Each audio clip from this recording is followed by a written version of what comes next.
मोहम्मद मौलाना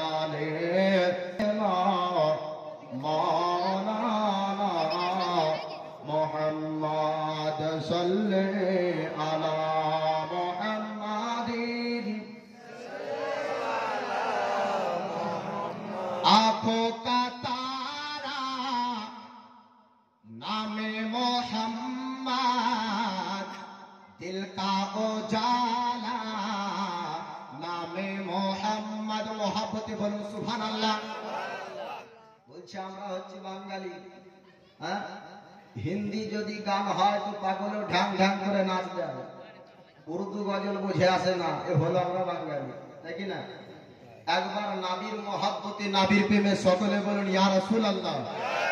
आंखों का तारा नामे मोहम्मद, दिल का उजाला नामे मोहम्मद। এই চোখের তারাকে নাবি, আর দিলের রোশনি দিলের আলো হচ্ছেন আমার নবী। বলুন সুবহানাল্লাহ।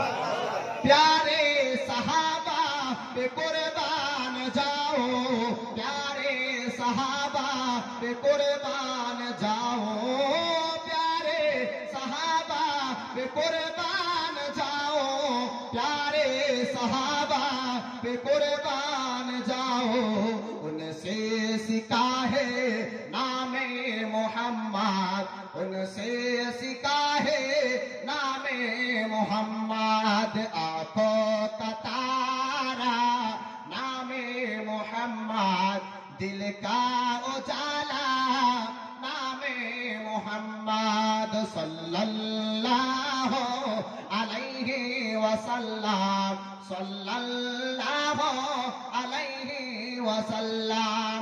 पूछेगा मौला लाया है क्या क्या, पूछेगा मौला लाया है क्या क्या, पूछेगा मौला लाया है क्या क्या, पूछेगा मौला लाया है क्या क्या। मैं ये कहूँगा नामे मोहम्मद, मैं ये कहूँगा नामे मोहम्मद। आंखों का तारा नामे मोहम्मद, दिल का उजाला नामे मोहम्मद। दौलत जो चाहो दोनों जहां की, दौलत जो चाहो दोनों जहां की, दौलत जो चाहो दोनों जहां की, दौलत जो चाहो दोनों जहां के।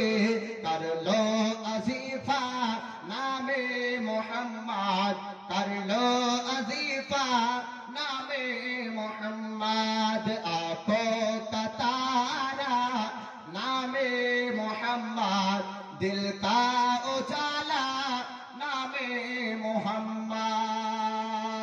अल्लाहुम्मा सल्ली अला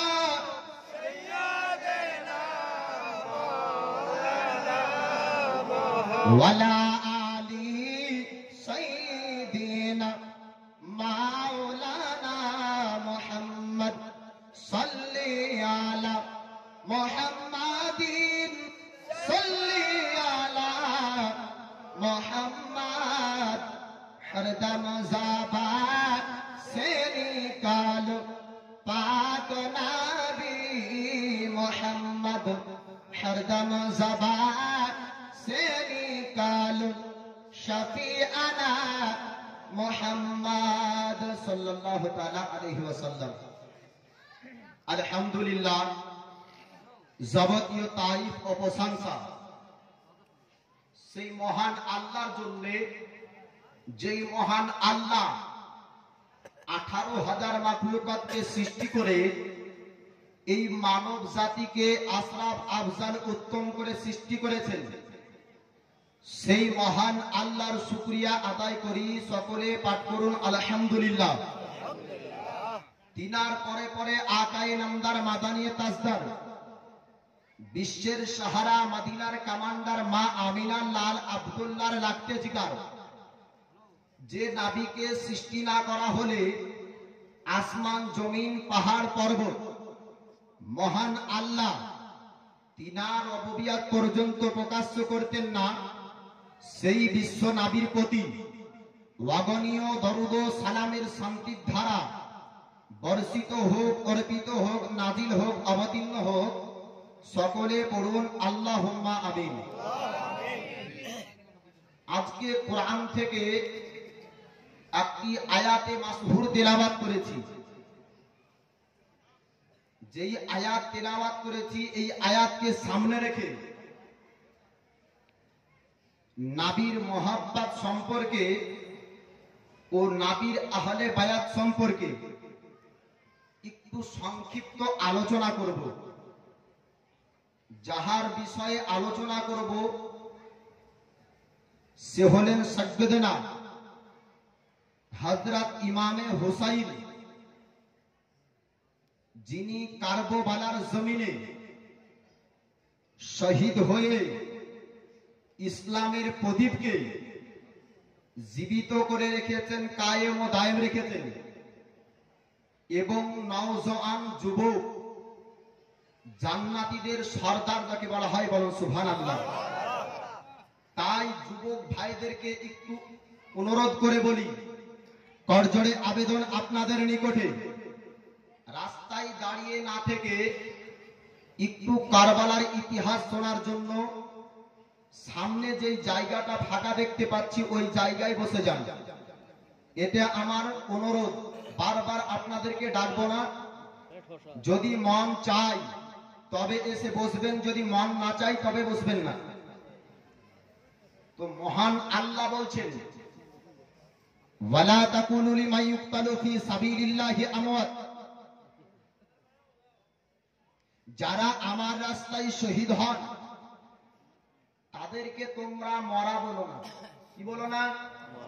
যারা আমার রাস্তায় শহীদ হয় তাদেরকে তোমরা মরা বলো না, তারা জীবিত, কিন্তু তোমাদের কাছে খবর নাই। জাঙ্গে উহুদ, জাঙ্গে বদর, জাঙ্গে খন্দক, জাঙ্গে হুনায়ন, জাঙ্গে আপনার কারবালা, এই জাঙ্গে যাহারা শহীদ হয়েছেন তাহারা জীবিত আছেন, জিন্দা আছেন, কিন্তু আমাদের চোখ সেটা দেখতে পায় না। না পাই? কেউ হযরত ইমামে হোসাইনকে দেখনেওয়ালা আছেন? একটু বলবেন আছেন? তাহলে বোঝা গেল শহীদগণ জীবিত আমরা দেখতে পাই না। মহান আল্লাহ এটাই কোরআন শরীফে বলেছেন, হে জগৎবাসী, যারা আমার রাস্তায় ইন্তেকাল করে তারা কখনো মরা নয়, বরং মরার পরে কবরে জীবিত অবস্থায় থাকে, বলুন সুবহানাল্লাহ। তাহলে নবীর মহব্বতে যদি কোনো ব্যক্তি শহীদ হন আর তাহার সম্পর্কে আল্লাহ বলছেন কবরে জীবিত, তাহলে দুনিয়ার কোন মোল্লা, দুনিয়ার কোন মৌলবি যদি বলে যে নবী মরে মাটির সঙ্গে মিশে গিয়েছে, ওর কথা মানা যাবে না? মুসলমান, তাহলে বোঝা গেল যে নদিয়ার মানুষ শিক্ষিত আছে, সামাজিক মানুষ আপনারা বসে আছেন, তাহলে আলেম হননি, মাদ্রাসায় পড়েনি, কোরআন পড়েনি, হাদিস পড়েনি, ওই মাওলানা এটা জ্ঞান আছে যে আমাদের নবী মরে মাটির সঙ্গে মিশতে পারে, ঠিক কি না? তাহলে যে মুল্লা বলবে ওর কথা মানা যাবে? ওর কথা মানা যাবে না।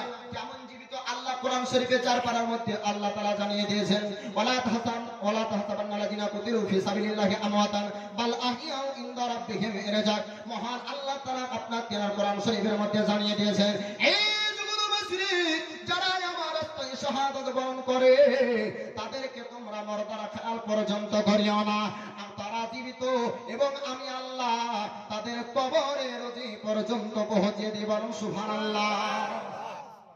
বলছেন যে যারা আমার রাস্তায় ইন্তেকাল করে শহীদ হয় তাদেরকে মুর্দার সন্দেহ পর্যন্ত অন্তরে রেখো না, আমি আল্লাহ তাদেরকে কবরে খাবার পৌঁছে দিই। আপনার আব্বা মারা গেল, মারা যাওয়ার পরে আপনি 1 গ্লাস শরবত নিয়ে যাচ্ছেন, বলছে আব্বা মরে তো গেলে, তো 1 গ্লাস শরবত পান করে যাও না। তো লোকে কি বলবে? বাপের সঙ্গে মাথা খারাপ হয়েছে, বলবে কিনা?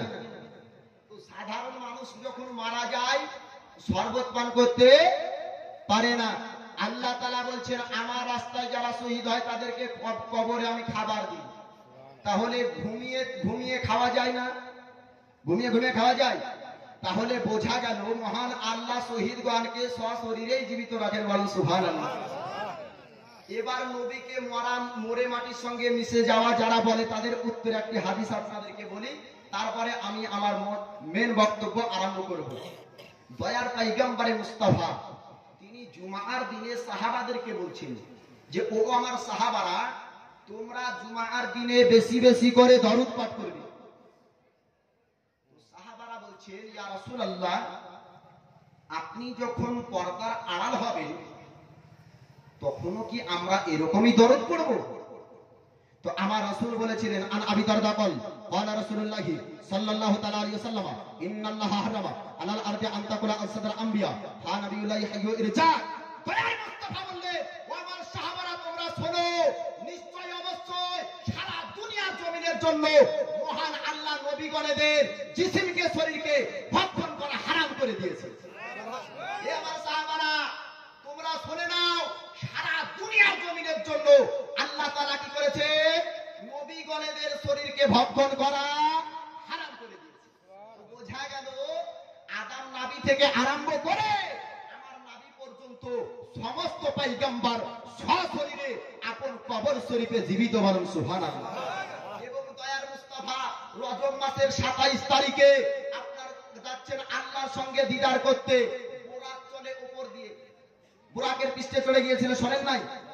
নূরের সিঁড়িতে গিয়েছিলেন, বুরাকের পৃষ্ঠে চড়েছিলেন, ফারিস্তার ডানার উপর ভর করেছিলেন এবং জিবরিলে আমিনের ডানার উপর নবী ভর করেছিলেন। তো যখন বুরাকে চলছে, জিবরিলে আমিন বুরাকের লাগাম ধরে, দয়ার নবী বলছেন হঠাৎ, এ জিবরিল, একটু বুরাককে নিচে নামাও।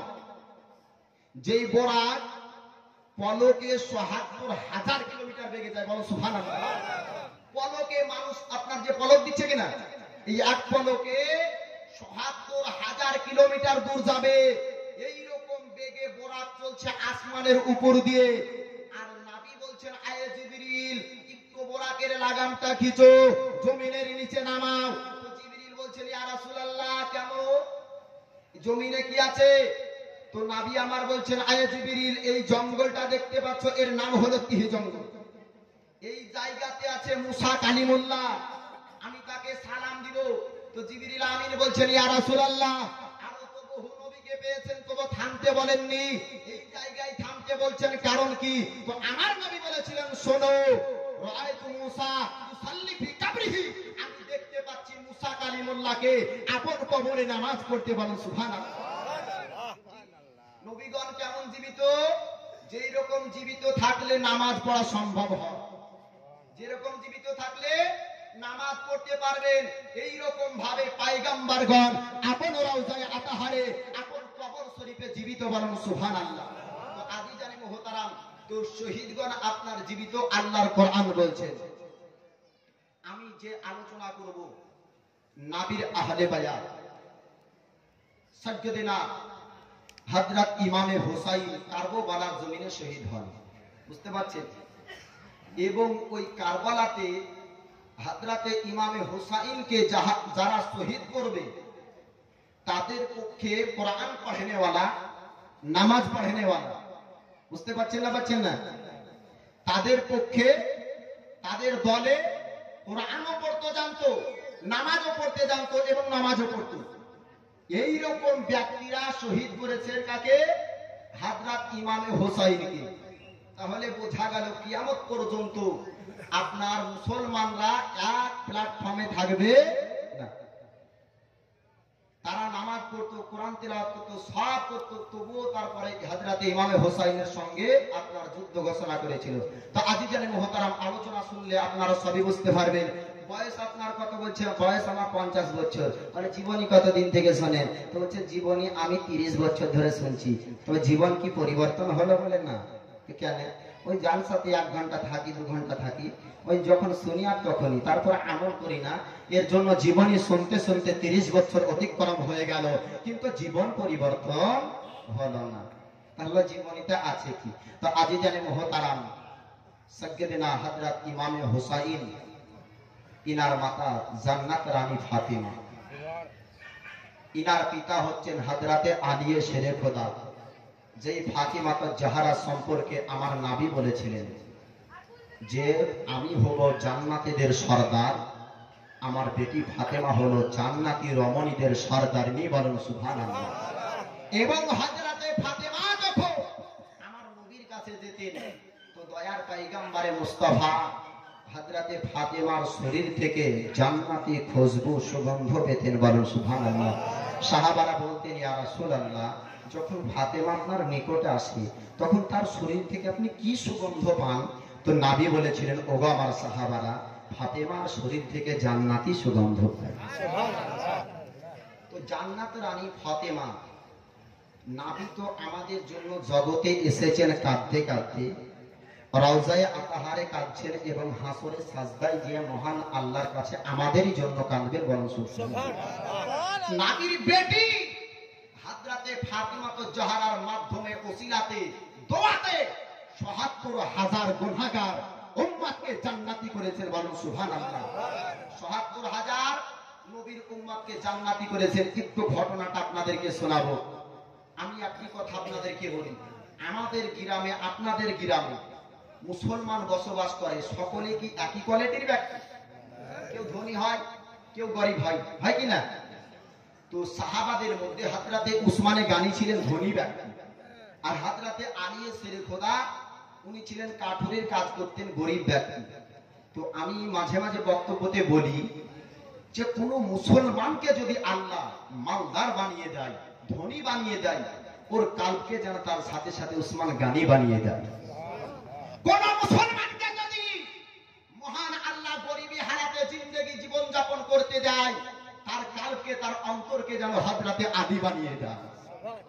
হযরতে উসমান গানি মালদার ব্যক্তি নবীর কাছে আসছেন, ইয়া রাসূলুল্লাহ, আমার বাড়িতে আপনার দাওয়াত থাকলো, তৎসহ সমস্ত আমার সাহাবা বন্ধুদেরও দাওয়াত থাকলো। দাওয়াত হয়ে গেল, নবী এবার যাবেন হযরতে উসমান গানির সঙ্গে। আলী আছেন, হযরতে ওমর ফারুক আছেন, আবু বকর সিদ্দিক আছেন, বহু সাহাবা। তো নবী জটা কদম দেন, জটা ধাপ দেন, তো হযরতে উসমান গানি ১ ২ করে গুনতে আরম্ভ করলেন। দয়ার নবী বলছেন, আয় উসমান, কি ব্যাপার? আমি জটা ধাপ জমিনে দিই, তুমি প্রত্যেকটা ধাপ বলছো, কারণটা কি? তো হযরতে উসমান গানি বলছেন, ইয়া রাসূলুল্লাহ, অন্তরে একটি নিয়াত করেছি। বলে, কি নিয়াত? আপনি জটা ধাপ দিয়ে আমার বাড়িতে যাবেন, প্রত্যেকটি ধাপে ধাপে একটা করে বাঁদিকে মুক্তি করে দিব, বলো সুবহানাল্লাহ। ইয়া রাসূলুল্লাহ, আপনি জটা ধাপ দিয়ে জটা কদম দিয়ে আমার বাড়িতে যাবেন, আমার বাড়িতে যাচ্ছেন রহমতের ভান্ডার, রহমতের নবী, দয়ার নবী। আপনার পায়ের ধুলির বরকতে, আপনার কদমের কারণে আমি প্রত্যেকটা একটা একটা করে গোলাম বাঁদিকে আমি আপনার কারণে মুক্তি করে দিব, বলো সুবহানাল্লাহ। ওগো আমার দিনদার মুসলমান ভাইরা, দয়ার মুস্তাফা যখন এই কথা জিজ্ঞাসা করলেন, উসমান গানি যখন আপনার এই কথা বললেন, আল্লাহ তাআলা নবী সম্পর্কে আপনার কোরআন শরীফে বলে দিয়েছেন, ওয়া আরসালনাকা ইল্লা রাহমাতাল লিল আলামিন। মহান আল্লাহ বলে, ওগো নবী, আমি তোমাকে জগতের লোকে প্রেরণ করতাম না, যদি আমি আল্লাহ করেছি সারা জগতের জন্য রহমতের ভান্ডার করে আমি পৃথিবীর জমিনে তোমাকে প্রেরণ করেছি, আপনাকে প্রেরণ করেছি। ওগো আমার দিনদার মুসলমান ভাইরা, যখন উসমান গানি এই কথা বললেন, ইয়া রাসূলুল্লাহ, ওগো আল্লাহর নবী, আপনি যটা ধাপ দিয়ে আমার বাড়িতে যাবেন, প্রত্যেকটা ধাপে ধাপে একটা করে গোলাম মুক্তি করে দিব। আমার নবী পাক যেখানে ৮০০ ধাপের রাস্তা আপনার হবে, ওই জায়গায় ছোট ছোট ধাপ করে আপনার ধাপগুলাকে ১৫০ ধাপে পরিণত করলেন, বলুন সুবহানাল্লাহ। তার পয়গম্বর মুস্তাফার চলা দেখে হযরত উসমান গানি মিচকি মিচকি হাসলে, আর নবীর দিকে তাকাচ্ছে, মনে মনে এই কথায় আপনার আলোচনা হচ্ছিল, ইয়া রাসূলুল্লাহ, ইয়া হাবিবাল্লাহ, নবী গো, এর জন্য আল্লাহ তাআলা আপনাকে রহমতের নবী করে জগতে দিয়েছে। যে যখনই শুনলে একটা করে গরিব বান্দি গোলাম যারা পয়সার বিনিময়ে আপনার বাড়িতে চাকরের কাজ করে, তো যটা ধাপ নবী দিবেন, প্রত্যেকটা ধাপে ধাপে একটা করে মুক্তি করব। তো রাসূল আমার নিজের ধাপগুলাকে ছোট করে নিলেন। ওগো আমার দিনদার মুসলমান ভাইরা, দয়ার পয়গম্বর মুস্তাফা আপনার গেলেন, সমস্ত সাহাবাদেরকে আপনার খাওয়ালেন। খাওয়া দাওয়া সমাপ্ত হলো। হযরতে আলী শরীফ আপনার আপন বাড়িতে আসলেন। কোথায় এই ঘটনাটা তুলে ধরেছে? আমার নবীর বেটি ফাতেমা আল্লাহর কাছে জয় দোয়া করতে, মহান আল্লাহ ওই দোয়া কবুল করে নিতে। হযরতে আলী শরীফ আপনার দাওয়াত খেলেন, খাওয়ার পরে বাড়িতে মন খারাপ করে আপনারা দাঁড়িয়ে আছেন। ফাতেমা তো জাহরা জিজ্ঞাসা করে, ওগো স্বামী আপনার মন খারাপ কেন? একটু খানা বলেন, মনটা কেন আপনার খারাপ মনে হচ্ছে? কি ব্যাপার, কোথায় আপনি দুঃখ পেয়েছেন একটু বলেন। আলী শেরে খোদা বলে, ওরে ফাতেমা, মনটা আমার এমনি খারাপ হয়নি, মনটা আমার এমনি খারাপ হয়নি রে ফাতেমা। স্বামী কি ব্যাপার বুঝতে পারলাম না, আপনার মনটা খারাপ কেন? আপনি একটু প্রকাশ করে আপনার ঘটনাটা আমাকে বলে দেন। হযরত আলী শেরে খোদা বলতেছেন, ফাতেমা শোনো, মনটা এই কারণে খারাপ হয়েছে যে নবীর সঙ্গে গিয়েছিলাম ওসমান গানের বাড়িতে একটা দাওয়াত খেতে। হযরত ওসমান গানি আপনার দাওয়াত খাওয়ালো। আমার পরে মনে আমার একটা চিন্তা হলো। তাহলে কি মনে আপনার চিন্তা হয়েছে আপনি বলেন? ওসমান গানি যেভাবে দাওয়াত দিয়ে নবীকে খাওয়ালেন, যেভাবে দাওয়াত দিয়ে সাহাবাদেরকে খাওয়ালেন, আমি যদি ওই রকম মালদার হতাম, আমিও নবীকে ওই করে খাইয়ে দিতাম। বলুন সুবহানাল্লাহ। ফাতেমা বলে, ওগো স্বামী, আপনি কি চান নবীকে ওই রকম করে খাওয়াবেন, সাহাবাদেরকে ওই রকম করে খাওয়াবেন? নবীর আপনার হযরতে আলী বলতেছেন, ওরে ফাতেমা, মন তো চাই কিন্তু অর্থ নাই, সম্পদ নাই। ফাতেমা তো জোহরা বলছেন, ওগো স্বামী যান যান, আপনি নবীকে দাওয়াত দিয়ে আসেন, আমি ফাতেমা খাবারের ব্যবস্থা করব।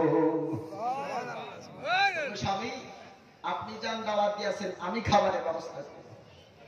গরিবী হারাতে জীবন যাপন করেছেন, এ হলো নাবির ব্যক্তি। যেই নবী একবার যদি সারা দুনিয়ার জমিনকে বলতে, ওরে দুনিয়ার জমিন তোরা সোনায় পরিণত হয়ে যা, আল্লাহর কসম করে বলি নবীর কথায় সোনায় পরিণত হতো। আর নবীর বেটি ফাতেমা গরিবী হারাতে জীবন যাপন করে। নবী যদি ইচ্ছা করতে যে ওনার বেটির ঘরকে সোনা দিয়ে বানিয়ে দিবেন তো সম্ভব ছিল, বলো সুবহানাল্লাহ। কিন্তু নবী কোন মালদারের সঙ্গে, ধনীর সঙ্গে বিবাহ দেননি, বরং গরিবের সঙ্গে বিবাহ দিয়েছেন ফাতেমা তো জাহরা, যেন ফাতেমাকে দেখে জগতের গরিবী মহিলারা আপনার অনুসরণ করে চলতে পারে। বলুন সুবহানাল্লাহ। ওগো আমার দিনদার মুসলমান ভাইরা, হযরতে আলী শেরে খোদা আপনার খুশি হয়ে চলতে আরম্ভ করলেন। স্বামী স্ত্রীর ব্যাপারে জানে, স্ত্রী আপনার স্বামীর ব্যাপারে জানবে, আপনার ঘর কি আছে আপনি জানবেন, আপনার বিবি আপনার কেমন জানবে, ব্যাংক ব্যালেন্স কত আছে আপনি যেমন জানবেন, আপনার বিবি আপনার কেমন ভাবে জানতে পারবে। আলী শেরে খোদা বুঝতে পারলেন ঘরে খাবার নাই, কিন্তু নবীর বেটি ফাতেমা যেহেতু বলেছে খাবার চলে আসবে। বলুন সুবহানাল্লাহ। ভাইরা, নবীর কাছে গেলে ছেড়ে খোদা বলতেছে, ইয়া রাসূলুল্লাহ, ইয়া হাবিবাল্লাহ, ওগো আল্লাহর নবী, আপনার দাওয়াত থাকলো আমার বাড়িতে এবং সমস্ত সাহাবাদের দাওয়াত থাকলো আমার বাড়িতে। নবী আমার কথা শুনে মিচকি মিচকি করে হাসতে আরম্ভ করলেন, কারণ নবী জানে, ওরে আলী, মজুরি করে তোমার সংসার চলে, এত সংসার এত সাহাবাদেরকে কিভাবে খাওয়াবা? এই কথা শুনে নবী আমার হাঁটতে আরম্ভ করলেন, প্রকাশ করেছেন না। আমার নবীকে মহান আল্লাহ তাআলা ভবিষ্যতের বক্তা করে, গায়েবের সংবাদদাতা নবী করে জগতের বুকে প্রেরণ করেছেন। বলুন সুবহানাল্লাহ। আমার নবী জানে ফাতেমা পাঠিয়েছে, আরে খাবার দুনিয়া খাবার হবে না, আল্লাহ দিবেন। বলুন সুবহানাল্লাহ। আমার নবী হাসতে হাসতে সাহাবাদেরকে বললে, ওগো আমার সাহাবারা, আমার বেটি ফাতেমার বাড়িতে তোমাদের দাওয়াত থাকলো, ওই দেখো আমি দাওয়াত দিতে এসেছে তোমাদেরকে। সমস্ত সাহাবাদের দাওয়াত হয়ে গেল। দয়ার মুস্তাফা আপনার বাড়ি যাবেন সাহাবাদেরকে নিয়ে।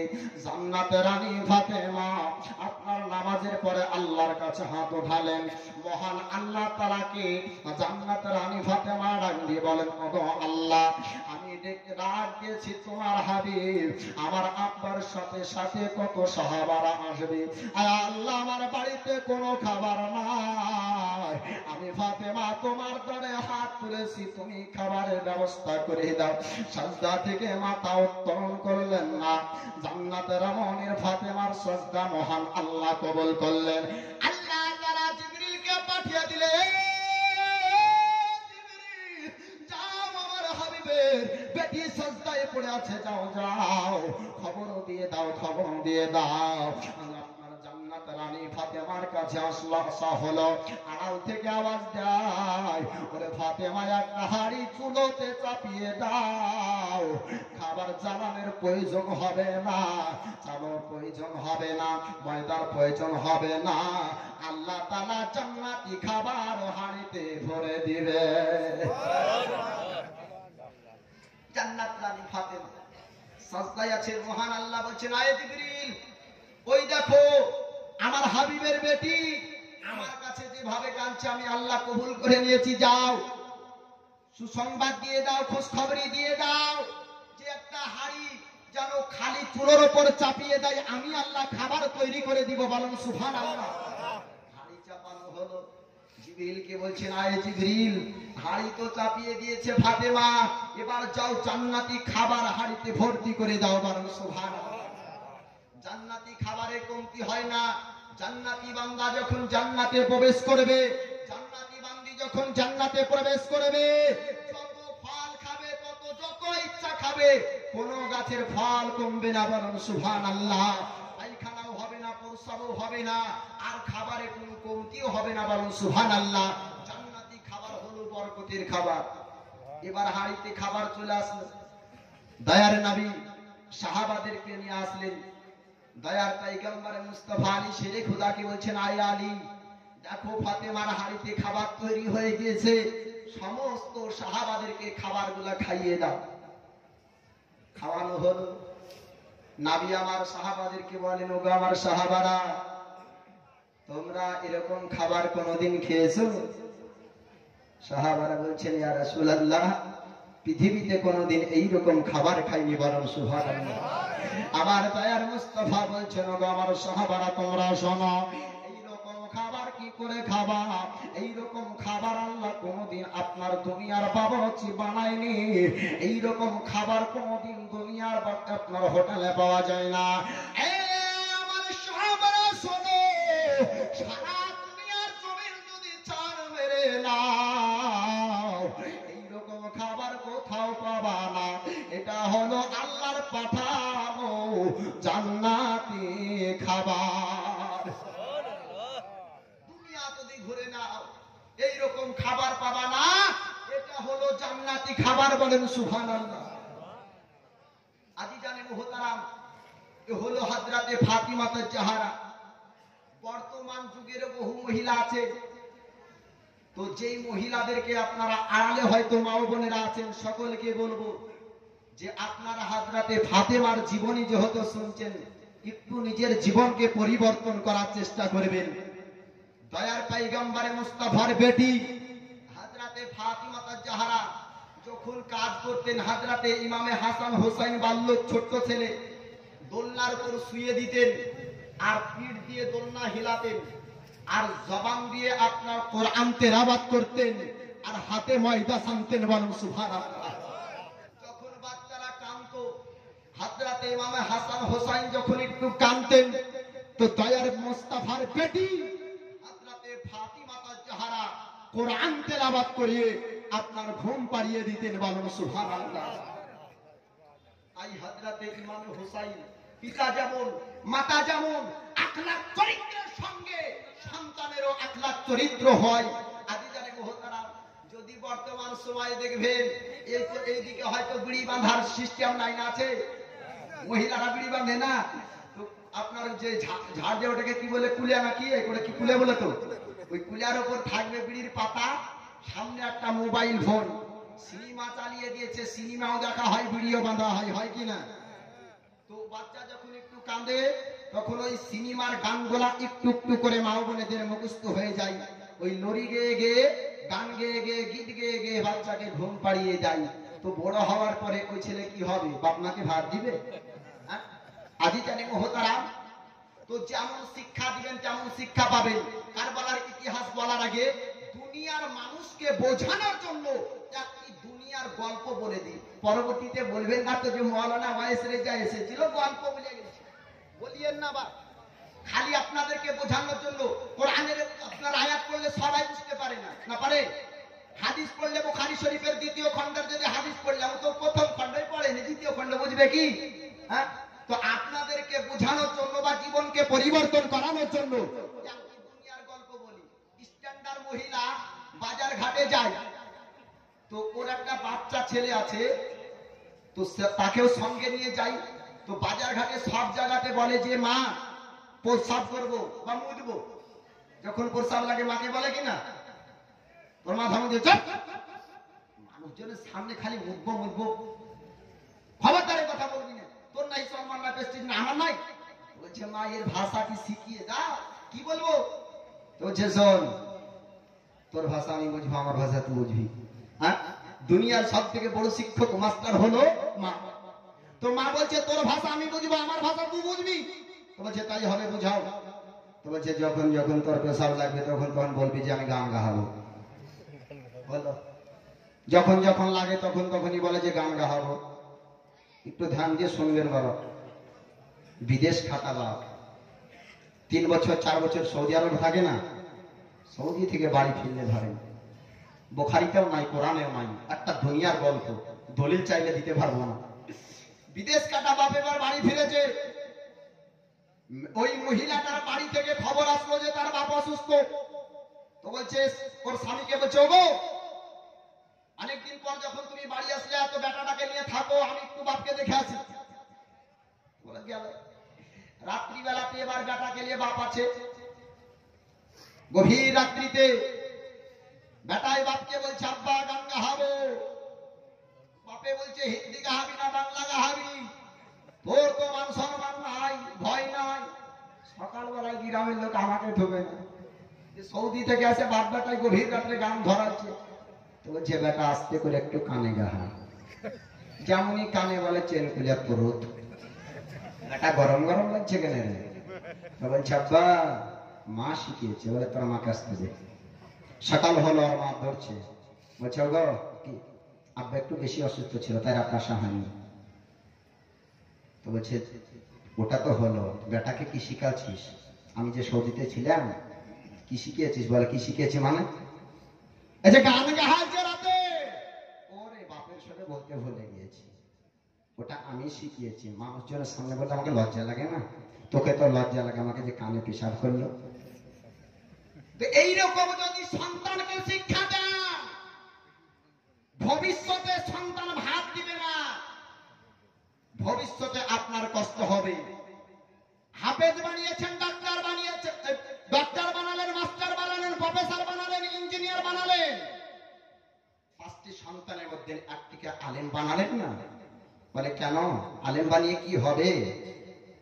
বলে মাস্টারের বাপ যদি চায়ের দোকানে গর্ব করে যে আমার বেটাকে মাস্টার বানালাম, তো শোনো 50,000 টাকা যদি মাস্টার বেতন পায়, আর এক সন্তানকে 5,000 টাকার আলেম যদি বানান, যখন আপনি মারা যাবেন গ্রামবাসী বলবে 50,000 ওয়ালা মাস্টার, তুই সাধারণ মানুষের সঙ্গে পেছন কাতারে যা, আর 5,000 ওয়ালা বেতন তুই বাপের জানাজা পড়া।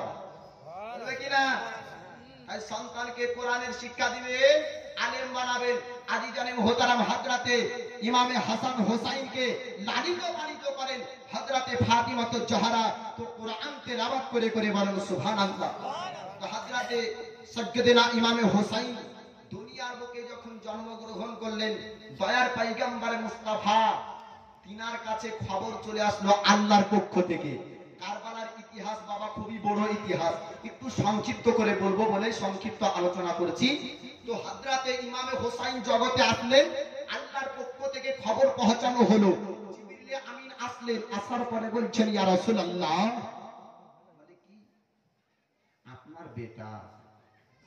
ইমাম হোসাইনকে জিবরিল বলছেন ইয়া রাসূলুল্লাহ আপনার বেটা, আপনার নওয়াজ, আপনার নাতি ইমামে হোসাইন, যাকে আপনি আদর করেছেন, একে একদিন কারবালাতে শহীদ হতে হবে।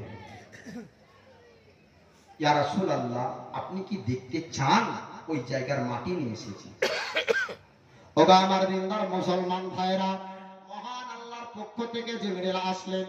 আসার পরে বলতেছে, ইয়া রাসূলুল্লাহ, ইয়া হাবিবাল্লাহ, ওগো আল্লাহর নবী, আপনি যাকে নিয়ে আদর করছেন আপনার বেটা হোসাইন, আপনার নওয়াসা ইমাম হোসাইনকে একজন শহীদ হতে হবে কারবালার জমিনে।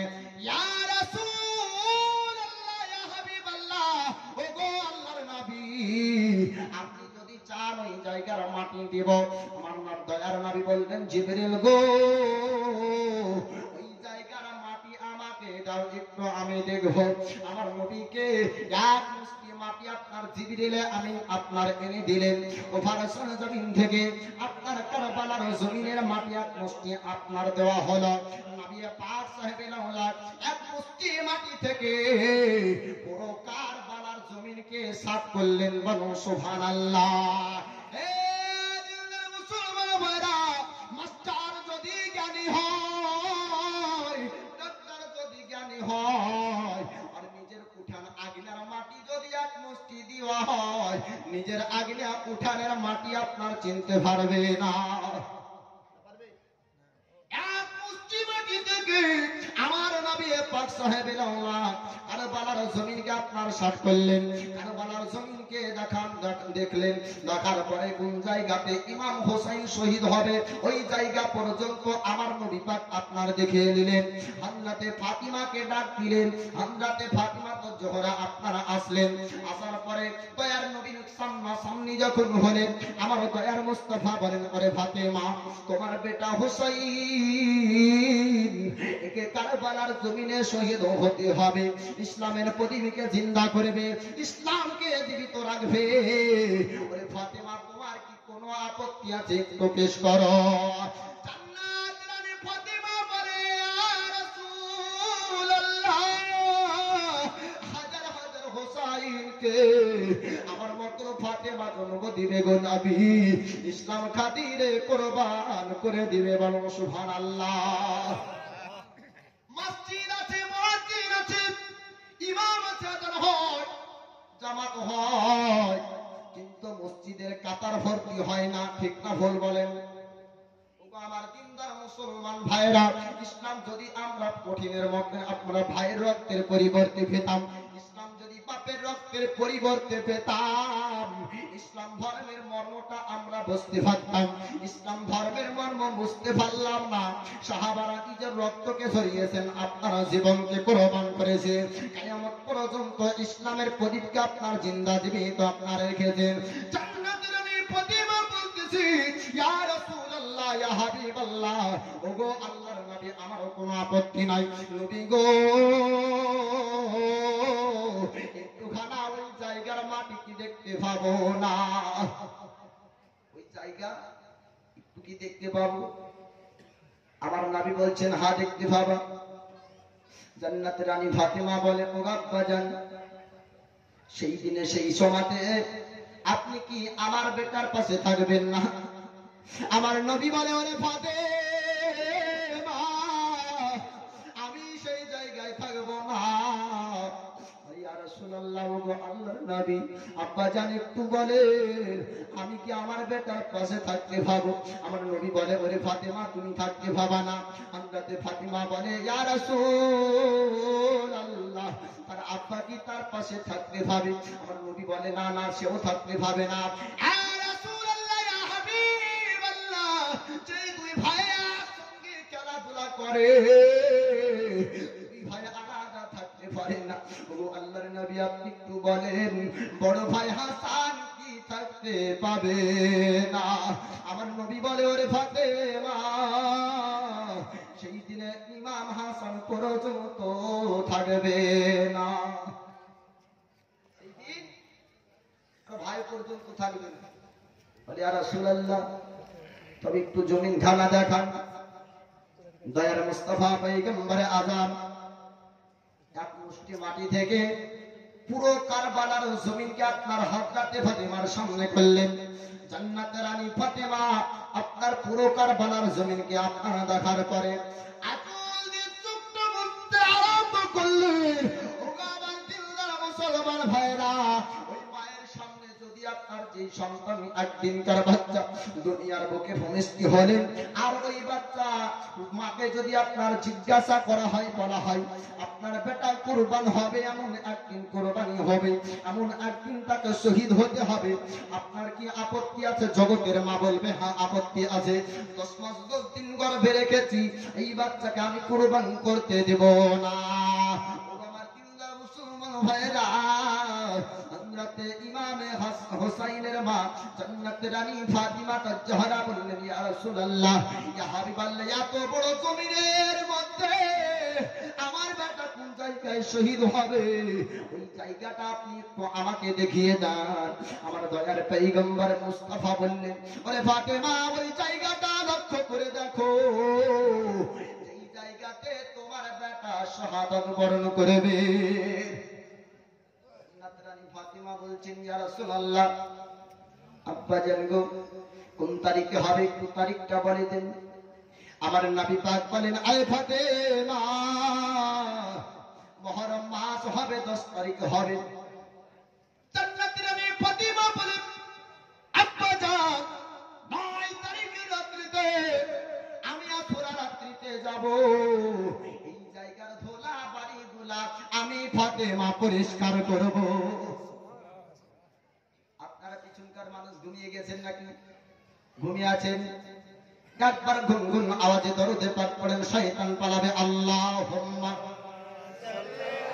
একটু আগে চলে আসুন, পিছনকার ভাইরা একটু বসবেন। আগে আসুন সব, পিছনকার ভাইরা একটু বসে বসে শুনেন, ভালো লাগবে। ওয়ালা আলি সাইয়্যিদিনা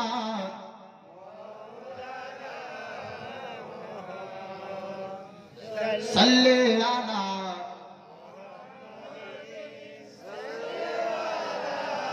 সগরা কান্দে মদিনায় আসগার কান্দে কারবালায় মোহাব্বতে বলুন সুবহানাল্লাহ।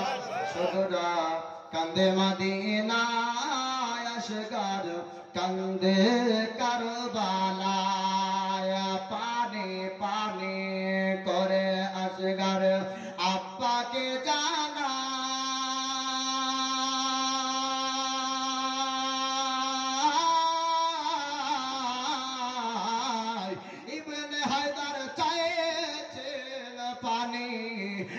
কারবালার সিনায় সগরা কান্দে মদিনায় আসগার কান্দে কারবালায় আসমান কান্দে জমিন কান্দে আর কান্দে হায় রে হায় আরো কাঁদে দয়ার নাবে আপন রোজায় সগরা কান্দে মদিনায় আসগার কান্দে কারবালায় আসরা রাতে বোরখা পরে ও ফাতেমা আসিয়া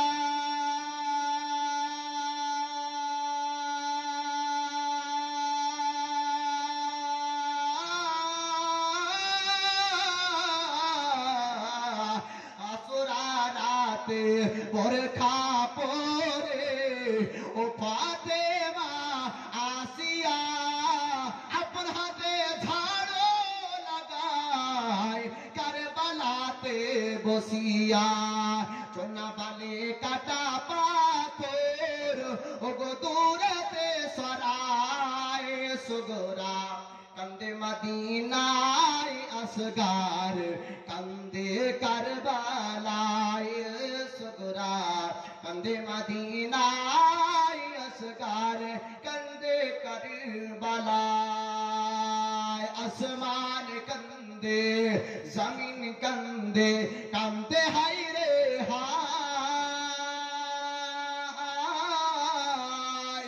ইমাম হুসাইন জান্নাতি ফুল ও গো ধোলাতে লোটায় সগরা কান্দে মদিনায় আসগার কান্দে কারবালায় আল্লাহুম্মা সাল্লি আলা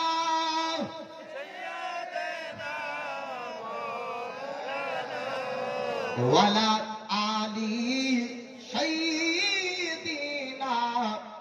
মাওলানা মুহাম্মদ সাল্লি আলা মুহাম্মাদিন अरे दम ज़बा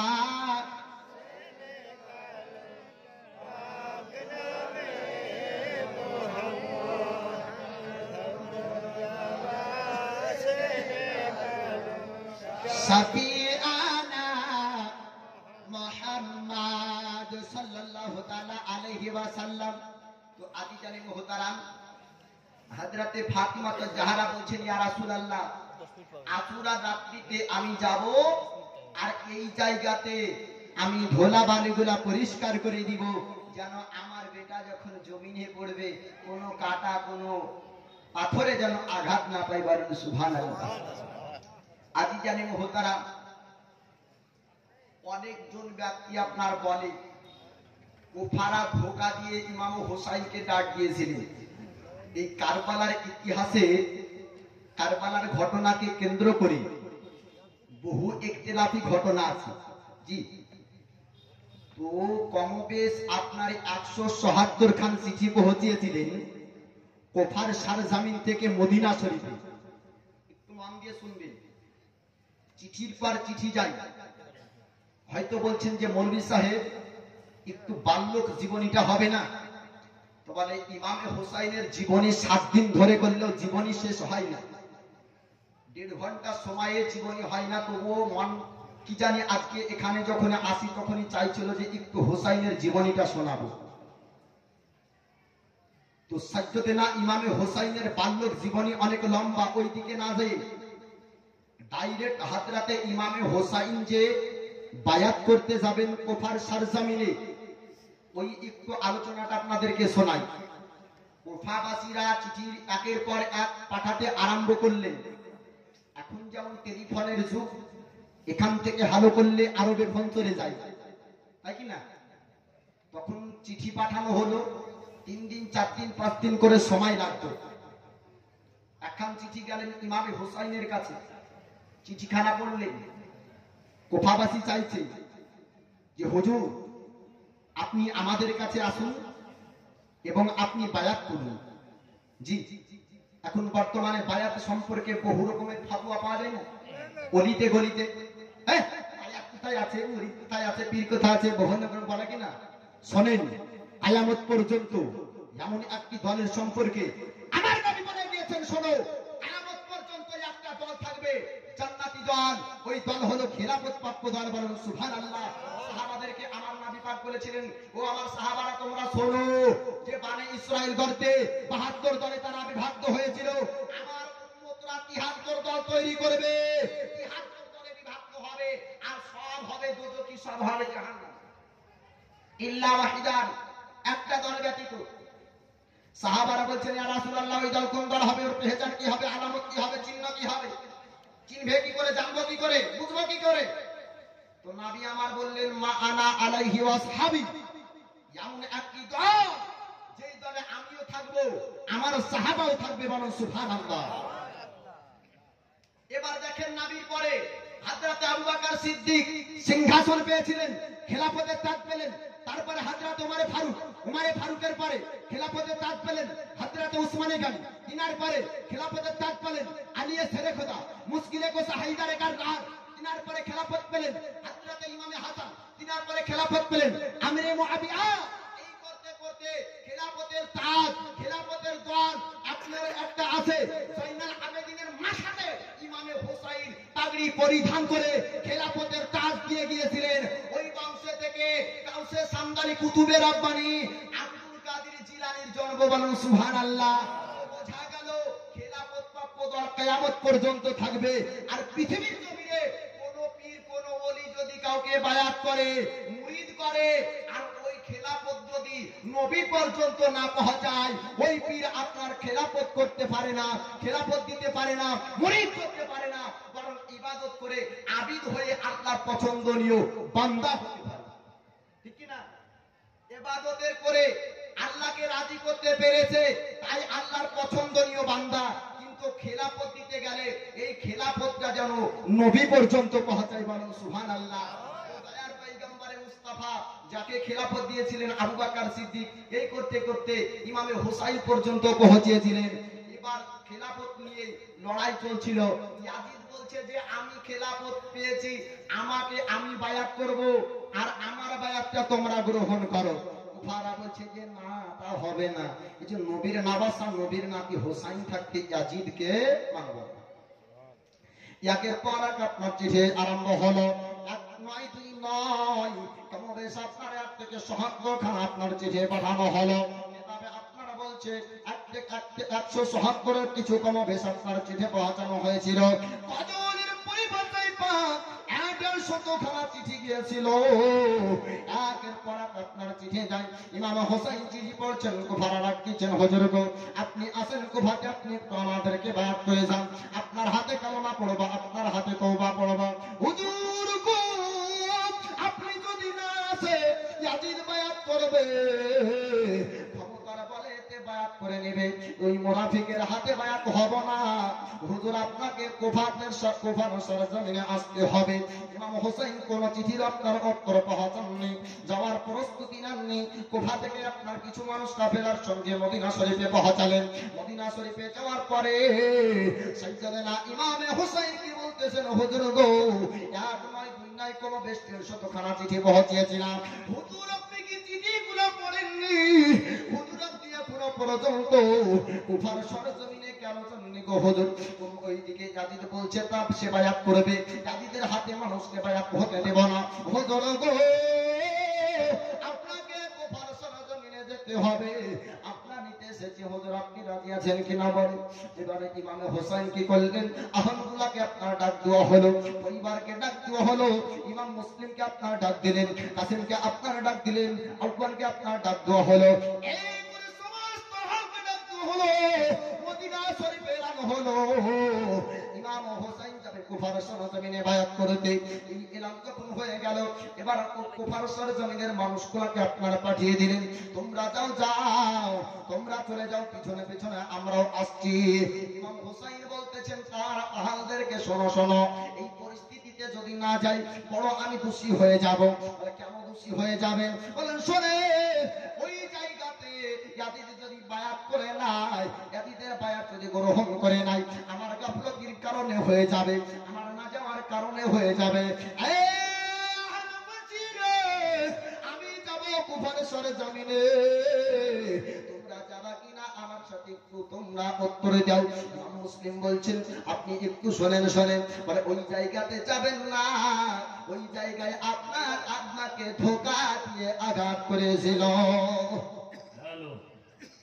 বলছি ভাই, এই সমস্ত যুবকের রাস্তা আছেন, মহিলা মায়েদের আসতে কষ্ট হচ্ছে, আপনারা রাস্তা ছেড়ে দিন। সমস্ত মায়েরা আসছেন, আপনারা জায়গা দিচ্ছেন না কেন? একটু জায়গাটা দিন, অসুবিধা হচ্ছে আসতে, আপনারা সাইড হয়ে যান, রাস্তাতে ভিড় লাগাবেন না। পুরুষদেরকে বলছি, খুব করজোর করে বলছি, আপনারা রাস্তা জাম করবেন না, মহিলা মায়েরা আসতে কষ্ট হচ্ছে।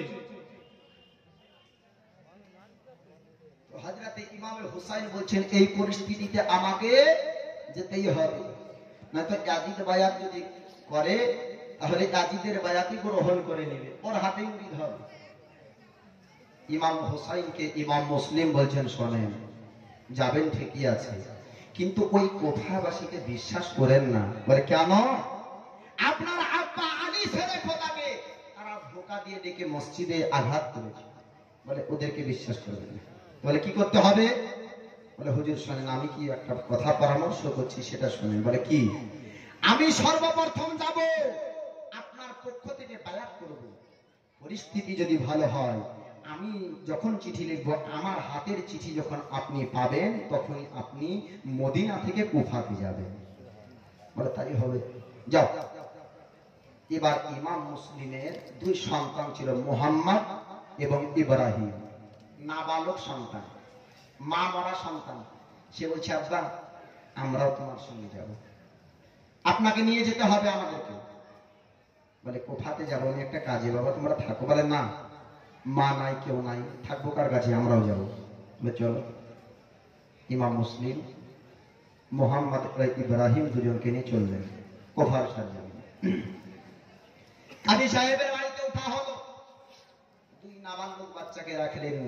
কোফার সরজমিনে আপনার আস্তে আস্তে বায়াত প্রচার করতে আরম্ভ করলেন ইমাম হোসাইনের পক্ষ থেকে। আমার বন্ধুরা মুসলমান ভাইরা, কোফার সরজমিনের মানুষের কাছে যখন আপনার বায়াত পৌঁছানো হলো, ইমাম হোসেনের পক্ষ থেকে যখন আপনার বায়াত করতে আরম্ভ হলো, মানুষ আস্তে আস্তে বায়াত গ্রহণ করলো, কলমা পড়ে মুসলমান হলেন। এই করতে করতে যখন খবর পৌঁছে গেল, আপনার ইয়াজিদের কাছে খবর চলে গেল যে ইমাম মুসলিম এসেছে মদিনা থেকে, ইমাম হোসেনের পক্ষ থেকে বায়াত প্রচার করেছে। ইমাম মুসলিমের বায়াতের প্রচারটা যখন আপনার ইয়াজিদের কাছে গেল, ওখান থেকে আপনার ইবনে জিয়াদকে পাঠানো হলো, ইবনে সাআদকে পাঠানো হলো, এই করে লস্কর বাহিনীদেরকে পাঠানো হলো, যাও কুফার সরজমিনে আপনারা চলে যাও। এই করে আপনারা তাদেরকে ওইখান থেকে পাঠানোর ব্যবস্থা করা হলো। ইমাম মুসলিম একটা চিঠি লিখলেন, হুজুর গো পরিস্থিতি খারাপ নাই, আপনার বায়াত যার কাছে নিয়ে যাই, হুজুর গো আজ বাক্যে তারা আপনার বায়াতটা গ্রহণ করে নাই, আপনি চলে আসেন কুফার সরজমিনে, কোনো অসুবিধা আপনার হবে না। এই আপনার চিঠি যখন লেখা হলো, ইমাম মুসলিমের চিঠি আমরাতে ইমামে হোসেন যখন পেলেন, ওই চিঠি পাওয়ার পরে কুফার সরজমিনে আসার আপনার পরিস্থিতি আরম্ভ করে দিলেন, সমস্ত হামলাকে ডাক দিলেন এবং মদিনাবাসীকে এলান করলেন। আস্তে আস্তে মানুষগুলো আপনার ঘোড়ার পিঠে চড়ে, উটের পিঠে চড়ে কুফার সরজমিনে আসার জন্য আপনার পরিস্থিতি নিয়ে নিলেন। এমন তো অবস্থায় আপনার ইবনে জিয়াদের সেনারা, ইবনে সাদের সেনারা আপনার উপস্থিত হয়ে গেল। হওয়ার পরে ইমাম মুসলিমকে আপনার গ্রেফতার করা হলো। সংক্ষিপ্ত করে আপনার ঘটনাটা বলতে হচ্ছে, ইমাম মুসলিমকে গ্রেফতার করার পরে বলতেছে, জান যদি তুমি ভিক্ষা চাও, যদি তুমি নিজে জীবনে বেশ বাঁচতে চাও, তবে আমি যেটা কথা বলছি, আমাদের কথাগুলা তোমাকে মানতে বাধ্য হতে হবে, তোমাকে মানতে হবে, তবে তুমি জীবন ভিক্ষা পাবা। কি করতে হবে আপনারা একটু বলেন? করতে হবে কি, ইয়াজিদের পক্ষ থেকে এই কুফার মানুষের কাছে বায়াতটা প্রচার করতে হবে।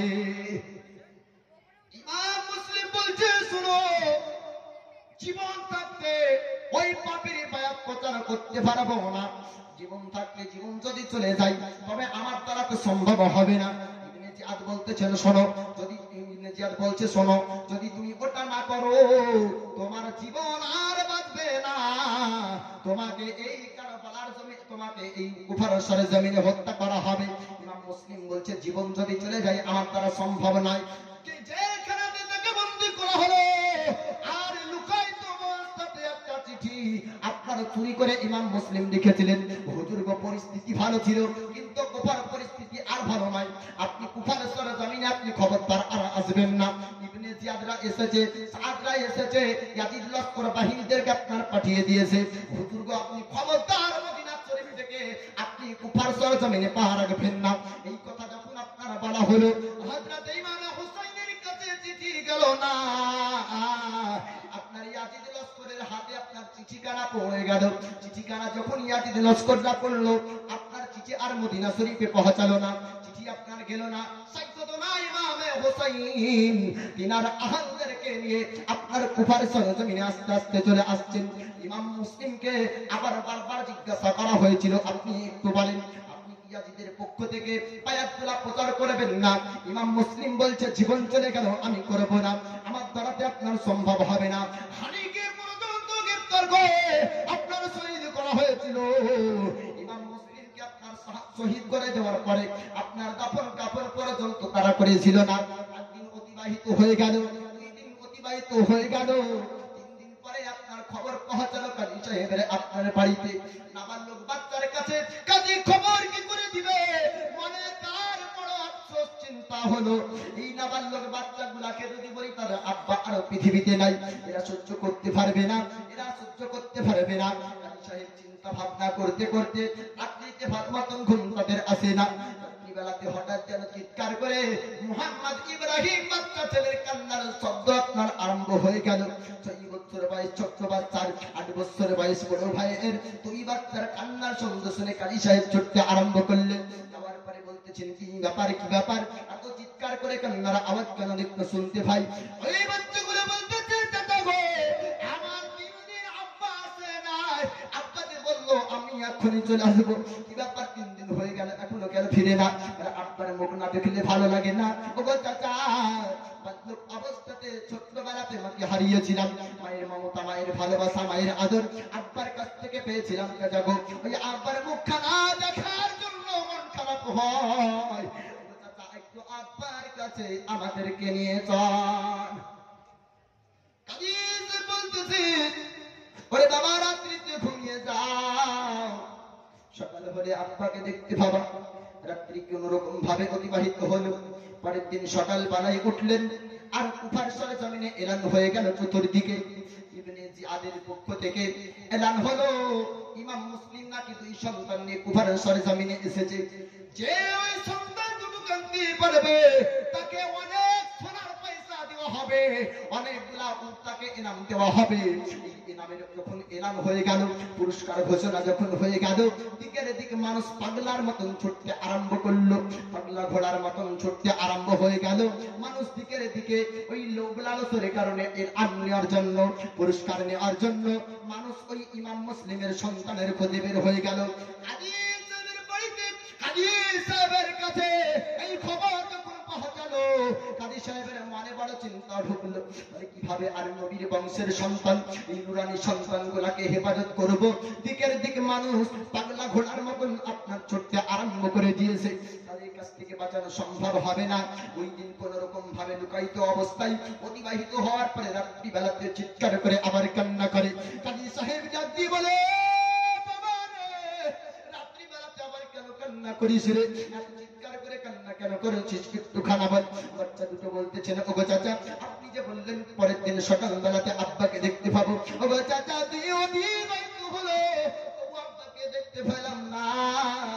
ওই কাজী সাহেব আর বলছে, উপায় নাই, বাধ্যতামূলক প্রকাশ করতে হবে। বাচ্চা দুটোর কানে কানে আস্তে আস্তে ঘরে বলে, বাবা রে, আর তোরা কান্না করিস না।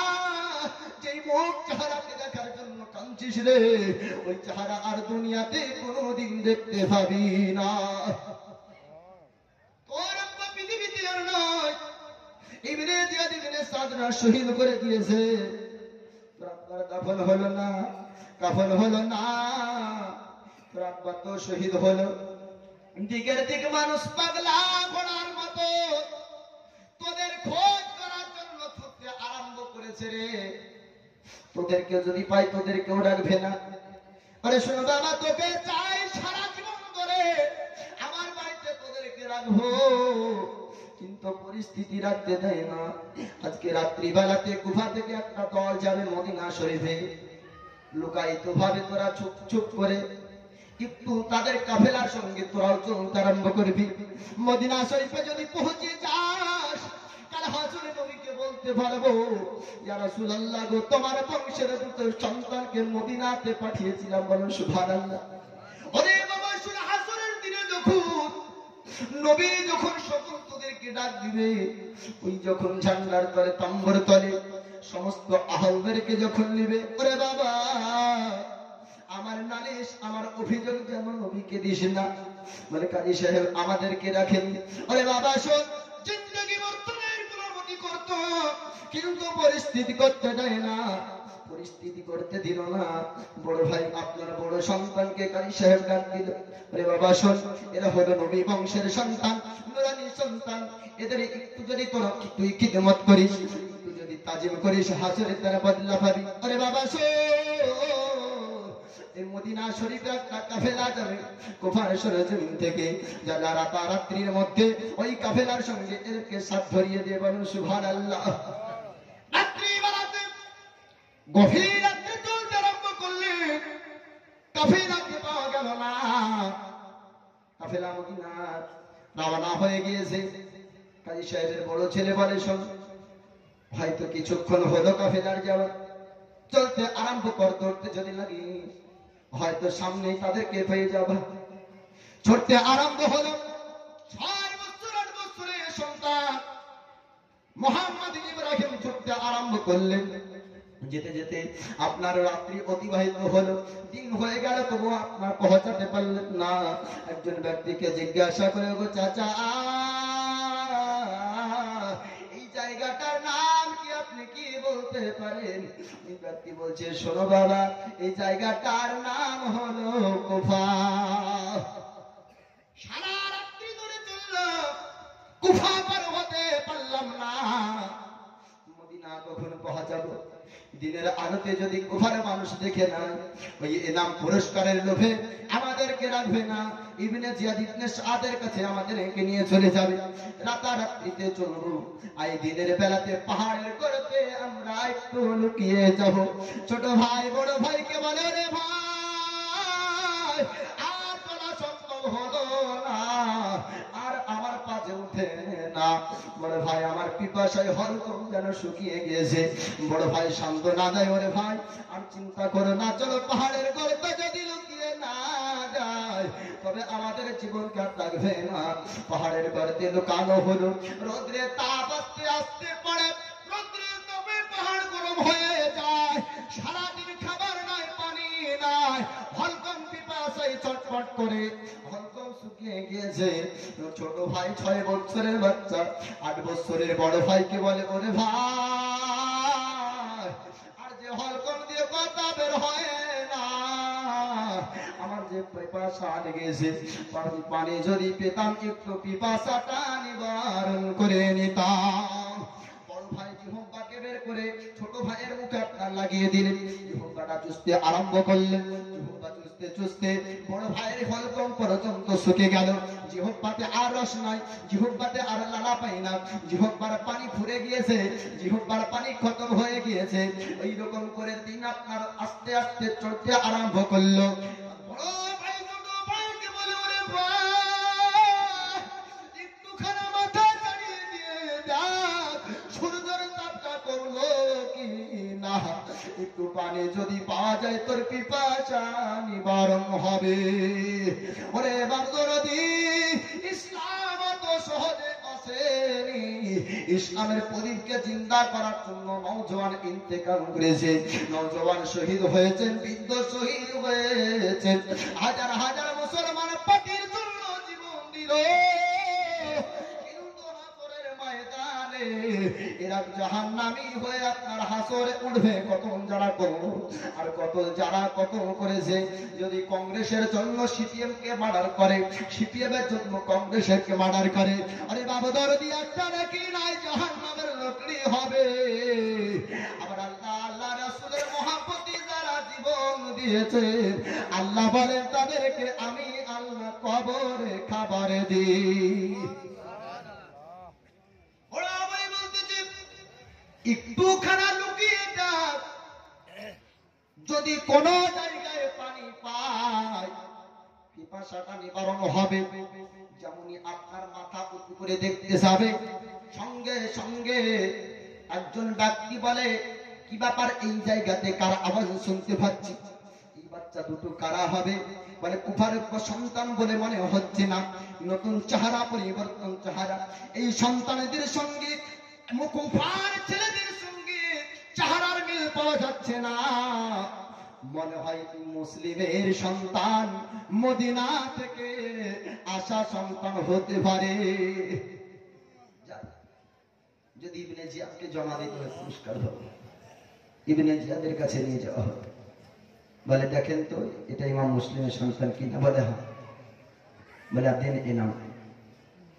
পুরস্কার নিয়ে দুনিয়ার অর্থ, দুনিয়ার টাকা নিয়ে ইমাম হোসাইনের বংশের, নবী বংশের সন্তান মোহাম্মদ ইব্রাহিমকে জমা দেওয়া হলো। রাত্রিবেলাতে জেলখানায় রাখলো। রাত্রিবেলাতে জেলখানায় রেখে জেলখানার দরওয়ানকে বলা হলো তালা বন্ধ করে দাও, আর তালা বন্ধ করে সারা রাত্রি ধরে তুমি পাহারা দিবে, তার বিনিময়ে তুমি মজুরি পাবা। সারা রাত্রি ধরে পাহারা দেওয়া হলো। সকাল বেলাতে তাকে আপনার হত্যা করা হবে, তাকে আপনার শহীদ করা হবে। সারা রাত্রি পাহারা দিতে দিতে গভীর রাত্রিতে দরওয়ানের চিন্তা মনে ঢুকলো। আল্লাহর পক্ষ থেকে তার কলবে একটা বড় চিন্তা ভরে দিল। দরওয়ান বলতেছে, যদি আজকে সারা রাত্রি ধরে নবী বংশের নুরানি সন্তানকে পাহারা দিই, কিয়ামতের দিন নবী মুখ আমার কাছ থেকে ফিরিয়ে নেবে। আসরে যার দিক থেকে নবী মুখ ফিরিয়ে নেবেন ওই ব্যক্তির সুপারিশ আর কিয়ামত পর্যন্ত কেউ করবে না, বরং সুবহানাল্লাহ। দুনিয়ার কোন মানুষ ওর সুপারিশ করতে পারে না যার দিক থেকে আমার নবী একবার মুখ ফিরিয়ে নেবেন, বরং সুবহানাল্লাহ।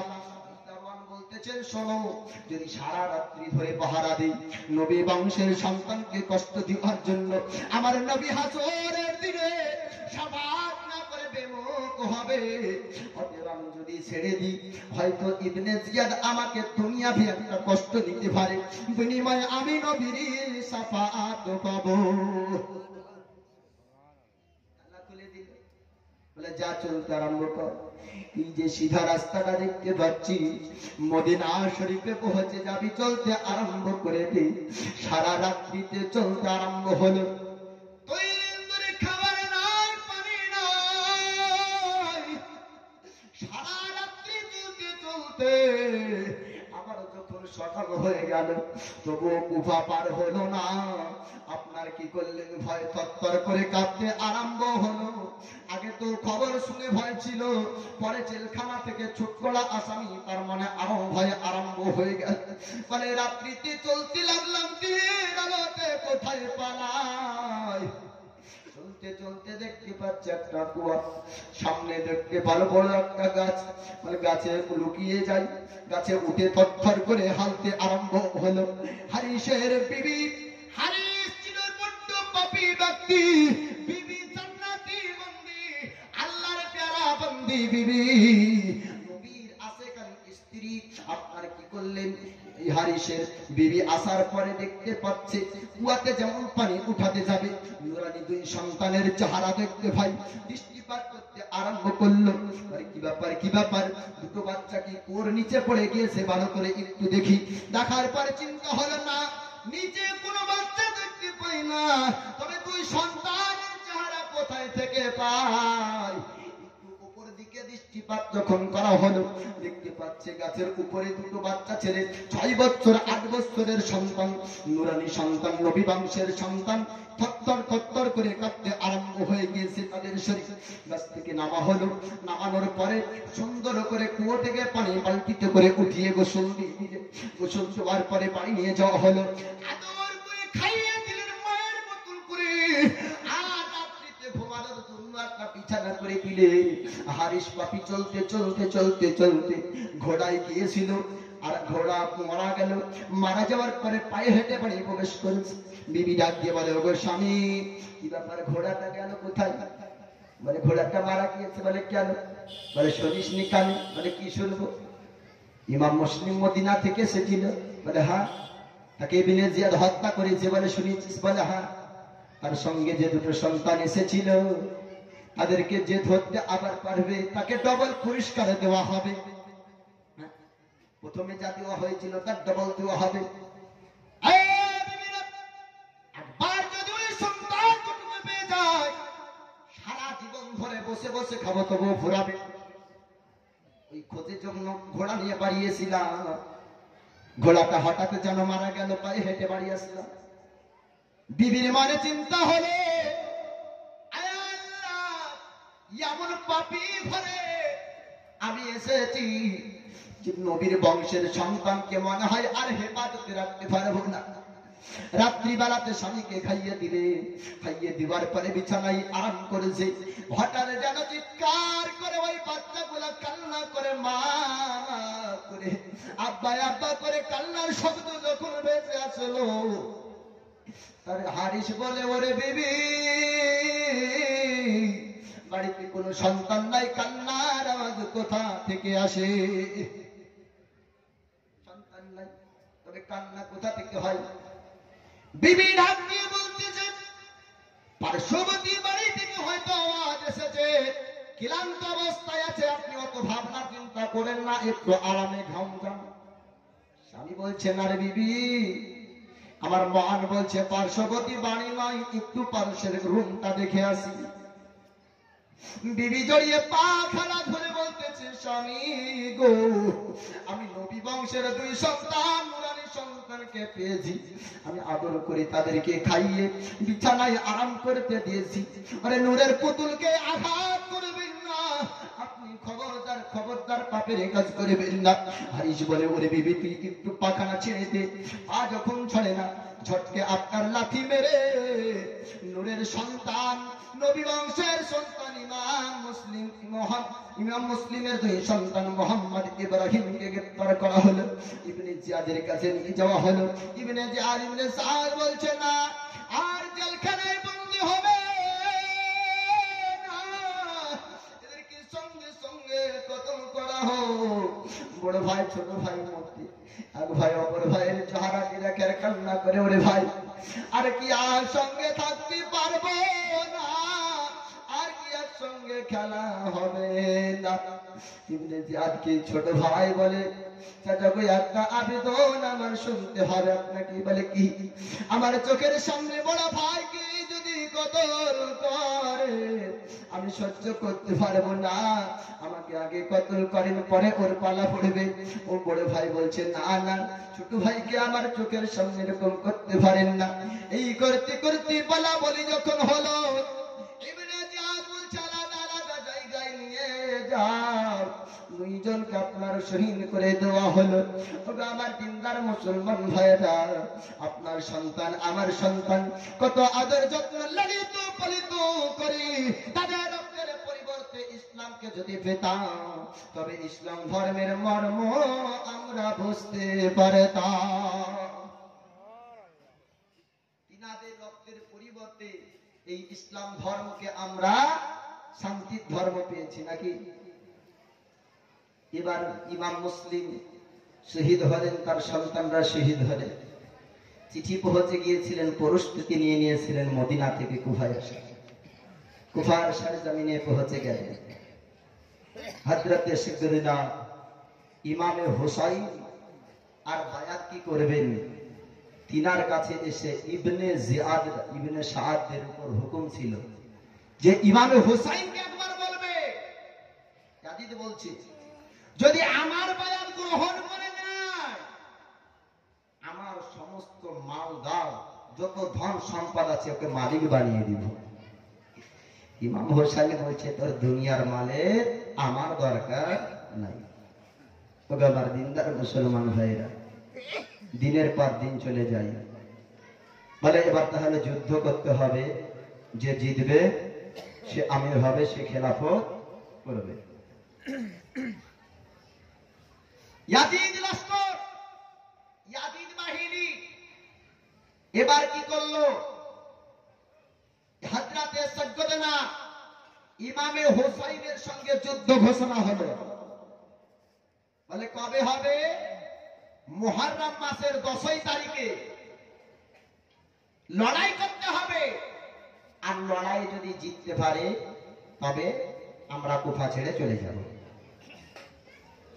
হাজার হাজার মুসলমান সেই যুগে, লক্ষ লক্ষ মুসলমান সেই যুগে, মাত্র ৭২ জন শহীদ হয়েছিলেন কারবালার জন্য। কতজন বললাম? ইমাম হোসাইনকে দিয়ে ৭২ জন কারবালার জমিনে শহীদ হন।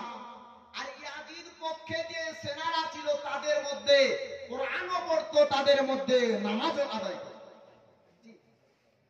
তাহলে ইয়াজিদি পক্ষ আর হোসাইনি পক্ষ আছে, ছিল এবং কিয়ামত পর্যন্ত কি থাকবে। তো আজি জানে মুহতারাম দিন হলো। এবার এরা যুক্তি করছে, শোন 3 দিন ধরে ফোরাতকে বন্ধ করে দে। সংক্ষিপ্ত করে ফোরাতে আপনার কারবালার ঘটনাতে নিয়ে যাই, সবটা বললে আপনার হয়তো টাইম হবে না। তো বলছে কারবালার জমিনে তো লড়াই হবে, মানে ফোরাতের নদী বন্ধ করে দে। যদি পানি পান না করতে পায় তাহলে পিপাসায় ছটফট করবে, তাদের শরীরে শক্তি থাকবে না। এরা হলো আলী শেরে খোদার রক্তের সন্তান, আলী শেরে খোদার রক্ত তাদের শরীরে আপনার প্রবাহিত আছে, তাদের শরীরে আপনার তাদের শরীরের রগে হযরতে আলী শেরে খোদার রক্ত আছে। অতএব সামনে লড়াই করা যাবে না, বরং 3 দিন থেকে পানি বন্ধ করে দেওয়া হলো। যে আলীর শক্তি সম্পর্কে বহুজনই জানেন। লড়াই করতে করতে, যুদ্ধ করতে করতে হঠাৎ ঢাল কেটে গেল। তো আলিয়ে সেরে খোদা মুশকিলে কোসা এক হাতে একটি লোহার দরজাকে উঠালেন, দরওয়াজাকে উঠিয়ে ঢাল হিসাবে ব্যবহার করলেন। তো ওই দরওয়াজার ওজন বলা হয়েছে 40 মণ ওজন তার ছিল। বলুন সুবহানাল্লাহ। 40 মণ ওজন এইরকম একটি লোহার দরওয়াজাকে আলিয়ে সেরে খোদা ঢাল হিসাবে ব্যবহার করেছিলেন। আর ওই আলী সেরে খোদা যখন আপনার শুকনো একদিন রুটি পাক খাচ্ছে, তো সাহাবারা দেখতে পাচ্ছেন খুব কষ্ট হচ্ছে। আলী সেরে খোদাকে বলছেন, কি ব্যাপার, আপনি এত বড় যোদ্ধা যে আপনি যখন ময়দানে নামে বেধর্মীরা থরথর করে কাঁপতে আরম্ভ করে যায়, আর আপনি যখন রুটিটা চাবাচ্ছেন তো এত কষ্ট হচ্ছে, কারণটা কি? তো আলী সেরে খোদা বলছে, শোনো, যখন জঙ্গে আলী লড়াই করে আলীর শক্তি নাই, বলুন আল্লাহ আল্লাহর রাসূলের ক্ষমতায়, বলুন সুবহানাল্লাহ। আর আলী যে রুটিটা খাচ্ছে এটা হলো আলীর নিজের ক্ষমতা। তাহলে বোঝা গেল মুসলমান যখন, সাহাবারা যখন জঙ্গে নেমেছিলেন আল্লাহ আল্লাহর রাসূলের দেওয়া ক্ষমতাতে লড়াই করেছিলেন, বলুন সুবহানাল্লাহ। সাজ্জাদনা হযরতে ইমামে হুসাইন রাদিয়াল্লাহু তাআলা আনহু, তিনি আপনার কারবালার জমিনে বাধ্যতামূলক তিনাকে লড়াই করতেই হবে। 3 দিন ধরে ফোরাতকে বন্ধ করা হয়েছিল। তাই তো শায়ের বলেছে, ফোরাত নদী বন্ধ করে মিটবে কি মনের আশা, 3 দিন কেন 7 দিন ধরে থাকবে তারা পিয়াসা। কারবালাতে শহীদ হয়ে, কারবালাতে শহীদ হয়ে বাঁচাবে ঈমান, ধীরে ধীরে চলে নবী ঈদগাহর ময়দান। মহব্বতে বলুন সুবহানাল্লাহ। 7 দিন ধরে যদি পানি না পান করতে পায়, তবুও তারা ঈমান বাঁচানোর জন্য, ইসলাম বাঁচানোর জন্য তারা শহীদ হয়ে যাবে, লড়াই করবে, বলুন সুবহানাল্লাহ। এবার আস্তে আস্তে সংক্ষিপ্ত করে বলি, কারবালার দিন, যে দিনে লড়াই হবে, একের পর এক আপনার শাহাদাত বরণ করেন। 2 জনের একটু ঘটনাটা বলবো। কাসিম ইবনে হাসান, হযরতে সাজ্জাদনা ইমামে হাসান রাদিয়াল্লাহু তাআলা আনহুর পুত্র ছেলে হযরতে কাসিম, তিনি ইমাম হুসাইনকে বলছেন, চাচা আমাকে এবার ইজাজত দিন, অনেকজন গিয়েছে শহীদ হয়েছে, এবার আমি যাব কারবালার ময়দানে। ইমাম হুসাইন বলছে ভাতিজাকে, যে বাবা মন চাইছে না, এই ভিতরে বড় কষ্ট হচ্ছে, মাত্র 19 বছরের নওজওয়ান ভাতিজাকে চোখের সামনে কিভাবে ওই ময়দানে কুরবান হতে দেখব। কাসেম বলতেছেন, যাতে গো আমি ময়দানে যেতে চাই, লড়াই করে শহীদ হতে চাই, আপনি একটু ইজাজত দেন, অনুমতি দেন। সাজ্জাদনা ইমামে হুসাইন আপনার কাসেমকে অনুমতি দিলেন। সাজ্জাদনা ইমামে হুসাইনের অনুমতি পেয়ে কাসেম যখন আপনার ময়দানে নামলেন, ইবনে জিয়াদ ইবনে সাদ বলতেছেন, শোনো, যাও যাও ওর মোকাবেলাতে আপনার আদর নামে একজন ব্যক্তিকে বলা হলো, আরজক নামের একজন ব্যক্তি পালওয়ানকে ডাক দিয়ে বলা হলো, যাও তুমি চলে যাও। ওই পালওয়ান বলতেছে, আপনি কি আমার সঙ্গে মজাক করছেন, ঠাট্টা করছেন? বলে কেন? আমি একসঙ্গে 100 মানুষের সঙ্গে লড়াই করব, এইরকম ক্ষমতা শক্তি আমার মধ্যে আছে, আর আপনি ওই বাচ্চা ছেলের সঙ্গে আমাকে পাঠাচ্ছেন, আমার এটা সম্মানের ব্যাঘাত হচ্ছে। সাদ বলছেন, না না, ওকে হালকা মনে করো না, ওটা হলো আলীর পতাকা, যারা শরীরে আলীর রক্ত ভরা আছে। না, 4-4টা জওয়ানকে রেখেছি, আমার 4টা ছেলে আছে, এক করে পাঠিয়ে দেন, একজন গেলে তার মোকাবেলায় যথেষ্ট হয়ে যাবে। ওরা জানে না ইমানদারের শক্তি কতখানা হয়। কাসেমের মোকাবেলায় তাই ওই পালওয়ানের একজন সন্তানকে সন্তানকে পাঠানো হলো। বড় সন্তান যখন আপনার গেল, যাওয়ার পরে লড়াই আরম্ভ হয়ে গেল, সঙ্গে সঙ্গে তাকে আপনার কতল করে দেওয়া হলো। তড়পাতে আরম্ভ করলো, মুরগি যেমন জবাই করার পরে জমিনে ছেড়ে দিলে যেমন ভাবে তড়পায়, ওই রকম তড়পাতে আরম্ভ হয়ে গেল। বলে মেজো ভাই এবার চিন্তা করেছি, রাগে রাগান্বিত হয়ে গিয়েছে, শরীর রক্ত গরম হয়ে গিয়েছে। বলে ভাইয়ের লাশকে যেমন ভাবে তড়পাতে দেখছি আর সহ্য হলো না। ও আব্বা এবার আমাকে নিয়ে যাও। বলে তুমি কে যাবা? বলে হ্যাঁ যাও। বলে যাও, ওকে কতল করে দাও। যেমনই ময়দানে নামা হলো, বলে ও মুরগির মতন তড়পাই। কাসিমের শক্তি আল্লাহ কত দিয়েছিলেন। হযরত কাসিম বলতেছেন এক এক করে পাঠিয়ে দাও। আবার তৃতীয় সন্তানকে পাঠানো হলো। পালোয়ান বলছে কি ব্যাপার, কি ব্যাপার? এই তো দেখে ছোট মনে হচ্ছে, নওজোয়ান 19 বছরের যুবকের সামনে আমার বেটারা টিকতে পারছে না। আবার তিনজনকে তৃতীয় নাম্বারে বেটাকে পাঠানো হলো, তাকেও আপনার মুরগির মতো তড়পাতে তড়পাতে জমিনে কতল করে রেখে দিল, জাহান্নামের আগুনে আপনার লকড়ি বানিয়ে দিল। আবার কি করলে? ওই চতুর্থ নাম্বারে বেটাকে পাঠালো। কাসিম আবার কি করলেন? ওকেও আপনার মুরগির মতন জমিনে আপনার জবাই করে ফেলে দিলে। সাদকে বলছেন ঠিকই বলেছিলেন। দেখে মনে হচ্ছে নওজোয়ান ছোট্ট ছেলে, শরীরে শক্তি আছে। এবার আমি যাব। চারটে বেটার লাশ দেখে পালোয়ান নিজে ঝাঁপ দিয়ে পড়লো। বলে এবার আমাকে লড়াই করতে হবে, নয়তো হবে না। যেমনই জমিনে আপনার নামলো, বলে ওই তলোয়ার খানা, যেই তলোয়ার দিয়ে আপনার মারতেছিলেন কাসিম, ওই তলোয়ার খানা ছিল ওই পালোয়ানের বড় ছেলের, তার হাত থেকে কেড়ে নেওয়া হয়েছিল। বলে হাজার সোনার টাকা দিয়ে আমি এই তলোয়ার খানা খরিদ করেছিলাম, কিনেছিলাম। আর ওই তলোয়ার দিয়ে আমার সন্তানের আঘাত করেছিস, তোরে আমি আঘাতবো না, ওই তলোয়ার দিয়ে তোর উপর আমি আঘাত করবো।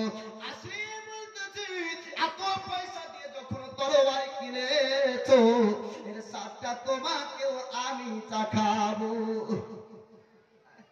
এত টাকা দামি জিনিস ফল তুমি একবার খাবা না, তাই হয়? মানে তুমি আসো, যখনই আসা হলো ওকেও ওই রকম করে কতল করলো। এবার সাদ বলছে রে লস্কর সেনারা, আগে আগে যদি যাস কেউ টিকবে না। বলে কি করতে হবে? বলে দলের পর দল যা। একটু সুযোগ পেয়েছিলেন কাসিম, ইমাম সাইয়্যিদনা ইমাম হোসেনের কাছে গিয়ে বলছে, ওগো চাচা 3 দিন ধরে পিপাসায় হরকম শুকে আছে, একটু যদি পানি পেতাম গো চাচা। কারবালার জমিনে যত সেনারা আসতো, কাসিম একাই তাদের জন্য যথেষ্ট ছিল। হোসেন বলছে বাবা পানির কোনো ব্যবস্থা নাই, পিপাসার নিবারণ হবে না। যাও যাও, তোমার জন্য আল্লাহ কাউসারের পানি রেখেছে, একবার যে পান করে নিবে কোনদিন পিপাসা লাগবে না। যাও রে বাবা যাও, একবার তুমি ওই হাউজে কাউসারে পানি পান করার জন্য কারবালার জমিনে শহীদ হয়ে যাও। কারবালার জমিনে আপনার কাসিম আবার পুনরায় আসলেন। চতুর্দিক থেকে দলের পর দল যখন আসতে আরম্ভ হলো, ওই রকম করে একইভাবে তরবারির আঘাত শুরু হয়ে গেল। চতুর্দিক থেকে তীর বল্লম ছুটতে আরম্ভ করলে, আর সহ্য হলো না। কাসিম কি করলেন? চতুর্দিকের আঘাতে যখন খণ্ড বিখণ্ড হয়ে গেল, শরীর দিয়ে রক্ত প্রবাহিত হতে লাগলো। সাইয়্যিদনা ইমাম হোসেন কাঁদতে কাঁদতে জড়িয়ে তার ভাতিজার লাশটা ধরে কাঁদতে আরম্ভ করলেন। আয় আল্লাহ, এই ভাতিজার লাশ ধরে তোমাকে বলি, যারা পানি বন্ধ করেছে তারা যেন মরণের সময়তে পানি না পায়। বলছে সামনে কারবালার মধ্যে আপনার ইতিহাসে লিপিবদ্ধ আছে, সেই ব্যক্তি আপনার ফোরাতের নদীতে যারা যারা তীর নিয়ে বন্ধ করেছিল পানি, তারা একজনও মৃত্যুর সময়তে শরবত পানি পান করতে পায়নি। ও আমার দিনদার মুসলমান ভাইরা, কাসিমের ইন্তেকাল হলো, শহীদ যখন হলেন, ভাঞ্জা অর্থাৎ আপনার ভাগ্নে আমার সন্তান, তিনি আপনার বলছেন এবার হুজুর আমাকে যে ইজাজত দিন। ইমামে হোসেন জোর করে কাঁদতে কাঁদতে জয়নবকে বলে, আমি কি করে ভাঞ্জাকে বলবো, ভাগনাকে বলবো, কারবালাতে কুরবান হোগা। বলে বোন ওকে যেতে তুমি ইজাজত দিও না। তার বোন বলছে, জৈনবা বলছে, ভাই গো এই সুযোগ কেন আমার হবে না, আমি কি শহীদের মা হতে পারবো না? ভাই একটু আমার দাবিটা শোনেন, আমার বেটাও কারবালাতে শহীদ হবে, বরং সুবহানাল্লাহ। আল্লাহকে বলা হলো এবার তুমি কারবালায় যেতে পারো। কারবালাতে উনিও গেলেন, শাহাদাত বরণ করলেন। এবার আপনার জয়নুল আবেদিন যখন বলেছিলেন আপনাকে এবার কি আমি যেতে পারবো না, ইমাম হোসেন বলেছিলেন বাবা না না। কাফেররা বলেছিল, ইহুদি নাসারা বলেছিল, আমার নানাকে ঠাট্টা মজাক করে বলেছিল যে মুহাম্মদের বংশে কোন পুরুষের জন্ম যেহেতু হয়নি এর বংশ আর থাকবে না।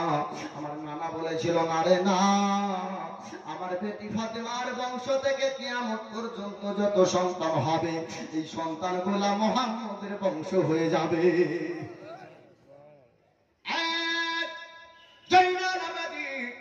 তুমি যদি শহীদ হয়ে যাও তবুও তাদের লড়াই বন্ধ হবে না যতক্ষণ হোসাইনের রক্ত তারা না পাবে।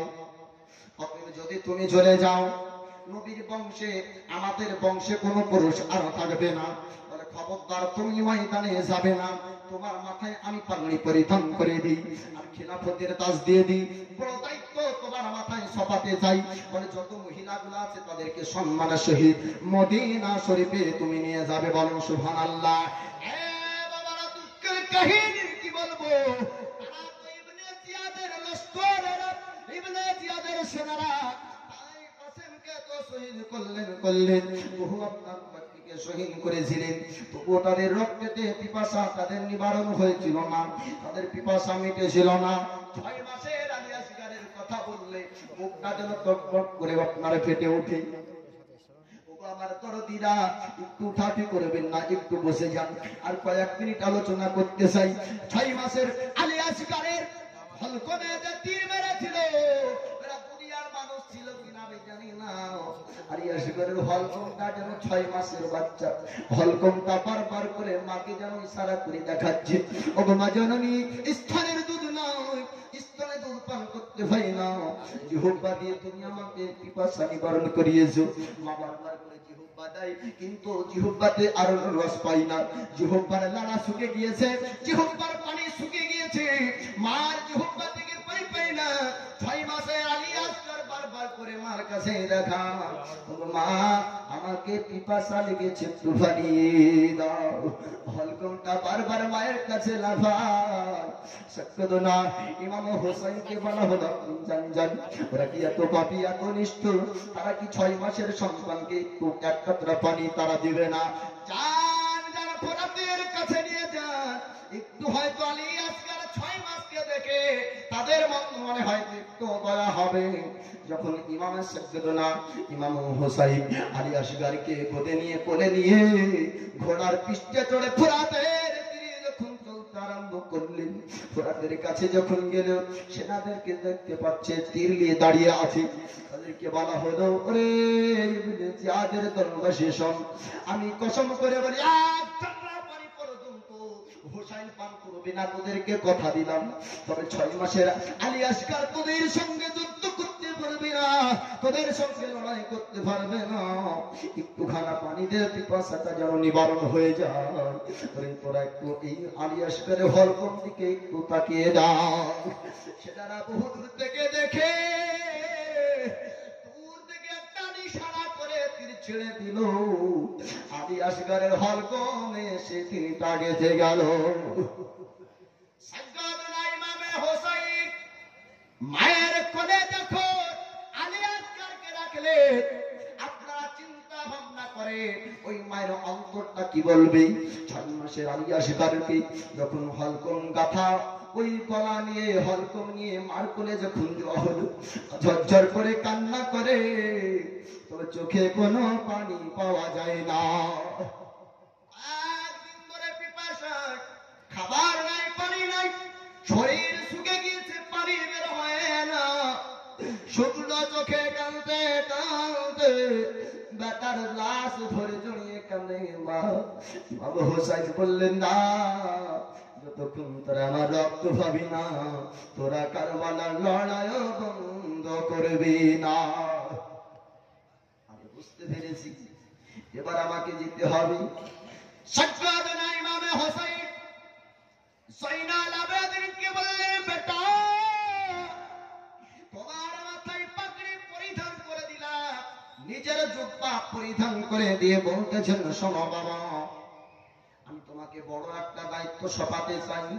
বলে, কি দায়িত্ব সপাবেন? বলে, মহিলাগুলোকে নিয়ে তোমাকে চলে যেতে হবে মদিনার সরজমিনে সম্মানের সহিত। বলুন সুবহানাল্লাহ। মদিনা শরীফে সম্মানের সহিত ওই মহিলাগুলাকে পৌঁছে দিতে হবে। বলে, তাই হবে। সাজ্জাদনা ইমামে হোসাইন কারবালার জমিনে নামলে চতুর্দিক থেকে আরম্ভ হলো লড়াই, তীর বল্লম ছুটতে আরম্ভ হলো, সামনে কেউ আসে না। সাজ্জাদনা ইমামে হোসাইন নিজের তরবারি খানা বার করলেন, ঘোড়ার পৃষ্ঠে চড়ে, চারিপাশে সেনাবাহিনীরা ঘিরে দাঁড়িয়ে আছে, ছোড়াখানা নিয়ে চলতে আরম্ভ করলেন, ঘোড়ার লাগামকে খিচুনি দিলেন, একজনকে একের সঙ্গে কতল করা হলো। চতুর্দিক থেকে সেনারা বলতেছে, খবরদার হোসাইনের তরবারের সামনে যেও না, কেউ টিকতে পারবে না। চতুর্দিক থেকে তীর বল্লমের আঘাত করে ছুটতে আরম্ভ হলো। আপনার ঘোড়ার শরীরে যখন কয়েকখানা তীর লাগলো, ঘোড়া আর চলতে পারে না, ক্ষমতা হারিয়েছে। সাজ্জাদনা ইমামে হোসাইনের শরীরে তীর আরম্ভ হলো। ঘোড়ার মধ্যে আল্লাহ জ্ঞান দান করেছিলেন, চিন্তা করবে। তাই তো বলি, নবী বংশের নবীর সন্তান আহলে বায়াতকে পশু চিনতে পেরেছে, চতুষ্পদ জানোয়ার বুঝতে পেরেছিল। আল্লাহ তাআলা ঘোড়ার মধ্যে কোন জ্ঞান দান করেছিলেন। সাজ্জাদনা ইমামে হোসাইন যখন আস্তে আস্তে ঘোড়ার পৃষ্ঠে তখন ক্ষমতা হারিয়ে ফেলছে, আর বসে থাকা তার দ্বারা সম্ভব হচ্ছে না, তখন ঘোড়াটা কি করলেন, চার হাত পাখানা ভাগ করে আপনার জমিনে নামিয়ে দিয়েছেন, যেমন করে মা ঘুমন্ত বাচ্চাকে বিছানায় বালিশে ঘুমিয়ে যায়। সাজ্জাদনা ইমামে হোসাইনকে জমিনে নামানো হলো। এবার কি করলেন, হারিস পাপিয়েছে। সাজ্জাদনা ইমামে হোসাইনের কাছে উপস্থিত। এবার ইমামে হোসাইনকে শহীদ করে দিন। শুক্রবারের দিন ছিল, মুহররম মাসের 10 তারিখে এমন একটি দিন হবে, মুহররম মাসের 10 তারিখে জুমার দিন হবে, কিয়ামত হবে সেই দিন। জি, শুনেন নাই? কিয়ামত হবে ওই দিনে, যেই দিন মুহররম মাসের 10 তারিখে শুক্রবার হবে। তাই বলে আবার আগামী মুহররমে যদি শুক্রবার চলে আসে 10 তারিখে, ভাবি দিয়াম না যে মৌলবী এত বড় মিথ্যা কথা কেন বলে। ও আমার দিনদার মুসলমান ভাইরা, হারিস পাপি এসে বলতেছে, এবার আপনাকে শহীদ করা হবে। ইমাম হোসাইন বলতেছে, ওরে হারিস, আজ নয়, আজ না, আমার নানা বহু পূর্বে বলে গিয়েছে যে আমাকে শহীদ করবে, নাম হবে তার হারিস। চিন্তা করিস না, আমি হাসতে হাসতে দুনিয়া ছাড়তে চাই রে হারিস। একটাই আবেদন, তুই কি আমার শুনবি না? মানে কি আবেদন আছে আপনি বলে, মানে 2 রাকাত কি নামাজ পড়তে দিবি না? বলেন সুবহানাল্লাহ। 2 রাকাত নামাজ পড়তে কি সুযোগ দিবি না? হারিস বলছে, না, এই সুযোগ দেওয়া হবে না। তরবারি দিয়ে হলকমে ছোড়া চালাতে আরম্ভ করে দিল। কিন্তু খোদার কসম করে বলি, একটা বর্ষ পর্যন্ত কাটেনি। সাজ্জাদনা ইমামে হোসেন বলছে, হারিস, কিয়ামত পর্যন্ত যদি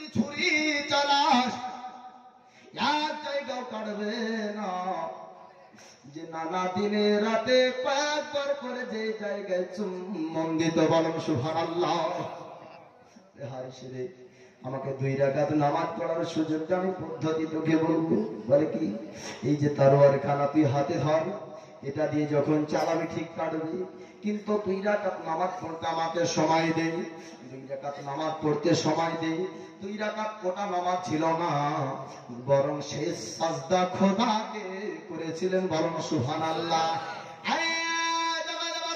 মহান আল্লাহকে সাজদা অবস্থায় চলে গেলে আল্লাহকে সাজদা করেছে। হারিস পাপী বলছে সুযোগ পেয়েছি, এই সাজদা অবস্থাতে একে দুনিয়া থেকে বিদায় করতে হবে।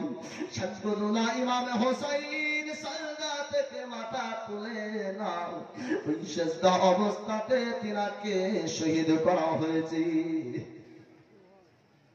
এমন নামাজি কিয়ামত পর্যন্ত যদি নামাজ পড়ে যায়, সাজদুনা ইমাম হোসেনের থেকে লম্বা সাজদা কিয়ামত পর্যন্ত কোন ব্যক্তি করতে পারবে না, বলুন সুবহানাল্লাহ। সাজদুনা ইমাম হোসেন জগৎবাসীকে আপনার শিক্ষা দিয়ে গিয়েছেন, ওই জগৎবাসী জীবন যদি চলে যায় আল্লাহকে সিজদা করতে হলো না। আদি জানি মহতারাম, সংক্ষিপ্ত আলোচনা করছি। তো সাজদুনা ইমাম হোসেন রাদিয়াল্লাহু তাআলা আনহু তিনি জগৎ থেকে বিদায় নিচ্ছেন, তো মহান আল্লাহকে সিজদা করে জগৎ থেকে যাচ্ছেন, বলুন সুবহানাল্লাহ। নারায়ে তাকবীর, নারায়ে রিসালাত, মাসলাকে আলা হযরত উলামায়ে আহলে সুন্নাত। আমাদের মঞ্চে প্রধান বক্তা সাহেব উপস্থিত হচ্ছেন, ওনার ইস্তেকবালে নারায়ে তাকবীর, নারায়ে রিসালাত। বক্তা সাহেব যেহেতু চলে আসছেন, ওনার জবান থেকে আপনারা আলোচনা শুনবেন। আপনাদেরকে কয়েকটি জীবন পরিবর্তনমূলক কয়েকটি শব্দ আপনাদেরকে বলবো। বক্তা যেহেতু চলে এসেছে, বেশি আলোচনা হবে না। তো সাজদুনা হযরত ইমাম হোসেন উনি জগৎ থেকে যাচ্ছেন, তো মহান আল্লাহকে সাজদা করে এই জগৎ থেকে বিদায় নিচ্ছেন, বলুন সুবহানাল্লাহ। আর মহান আল্লাহ আপনাকে ও আমাকে সারা জগতের মানব জাতিকে কেন সৃষ্টি করেছেন? আল্লাহ বলেন ওমা খালাকুল জিন্না ওয়াল ইনসা ইল্লা লিয়াবুদুন। আল্লাহ তাআলা বলেন আমি জিন এবং ইনসানকে সৃষ্টি করতাম না, তৈরি করতাম না। যদি আমি আল্লাহ করেছি তাহলে আমার ইবাদতের জন্যই করেছি, বলুন সুবহানাল্লাহ। জি, আল্লাহ বলছে আমি মানব জাতিকে সৃষ্টি করেছি আমার ইবাদতের জন্য। তো আপনারা সকলে আল্লাহর ইবাদত করেন? জি করেন।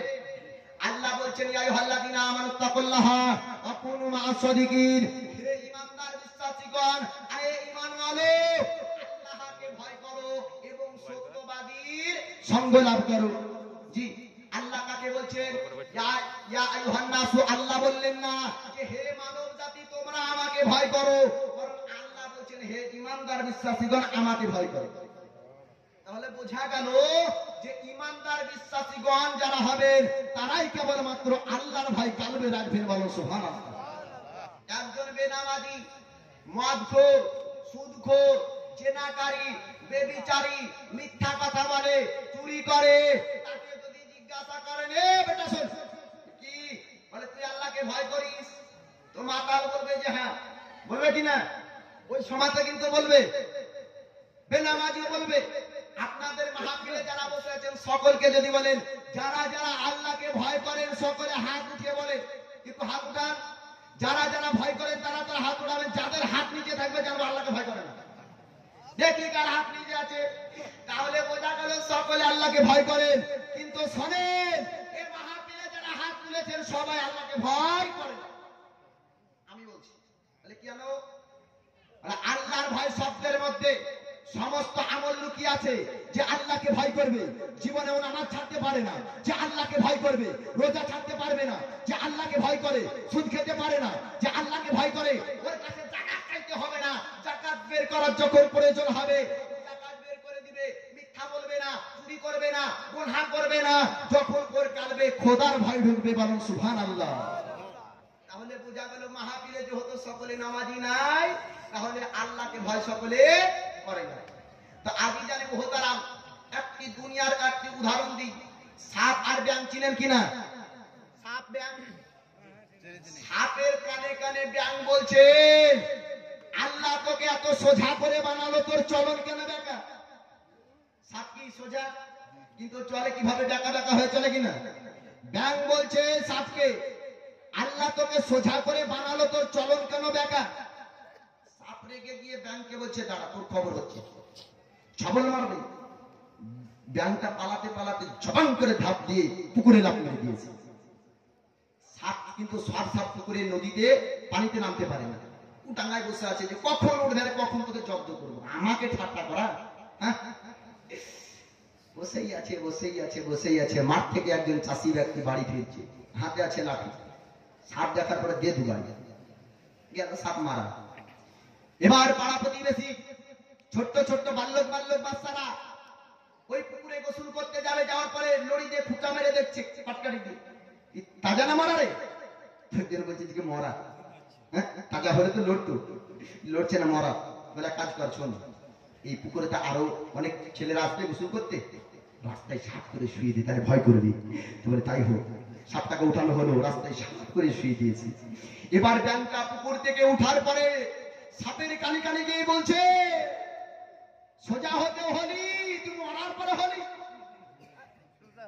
তো মহান আল্লাহ বলছে হে জগতের মানব জাতি, আমি তোমাদেরকে সৃষ্টি করেছি আমাকে ডাকবে বলে, আমার বান্দাগি করবে বলে।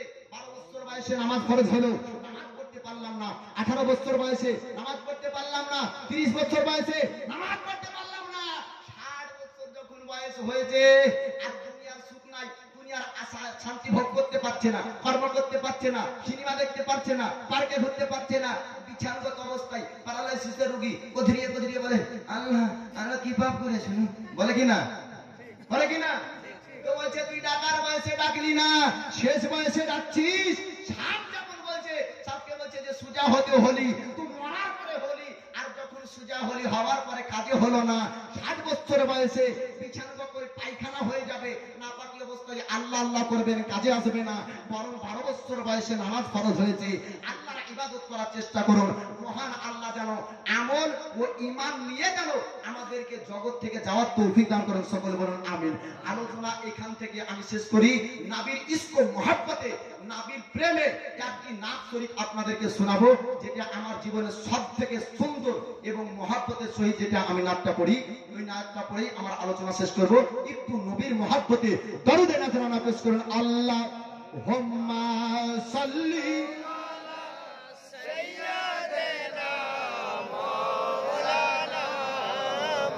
ওয়ালা আলি সাইয়্যিদিনা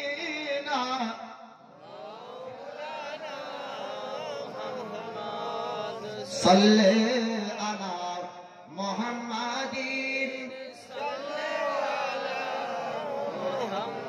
নবীর রওজা শরীফ দেখে মান ভরে না, দিদার দাও গো শাহে মদিনা। মহব্বতে বলুন পুরো সুবহানাল্লাহ। সব থেকে জীবনে আমি যত গজল পরিবেশন করেছি, এই গজলটা সব থেকে বেশি নবীর মহব্বতে আমি পরিবেশন করি। যারা যারা নবীকে দেখতে চান, আমার নবী বলেছে কোনো ব্যক্তি স্বপ্ন যোগে যদি আমাকে দেখে, তাহলে যেন সেই ব্যক্তি জীবিত অবস্থাতেই আমার সঙ্গে দিদার করলে বলো সুবহানাল্লাহ। স্বপ্ন যোগে শয়তান বহু মানুষের রূপ ধারণ করতে পারে, নবীর রূপ ধারণ করতে পারে না, বলো সুবহানাল্লাহ। ওই নবীর নুরানি চেহারা যেন আমরা দেখতে পাই। আমি যখন যখন বলবো দিদার দাও গো শাহে মদিনা, আমার সাথে সাথে আপনারাও পড়বেন যেন আল্লাহ আপনাদের এই বলাটা কবুল করে নেন, সকলে বলুন আমিন। দিদার দাও গো সকলে শাহে মদিনা, দিদার নবীর রওজা শরীফ দেখে মান ভরে না, নবীর রওজা শরীফ দেখে মান ভরে না, দিদার দাও গো শাহে মদিনা, দিদার দাও গো শাহে মদিনা। আরশের মেহমান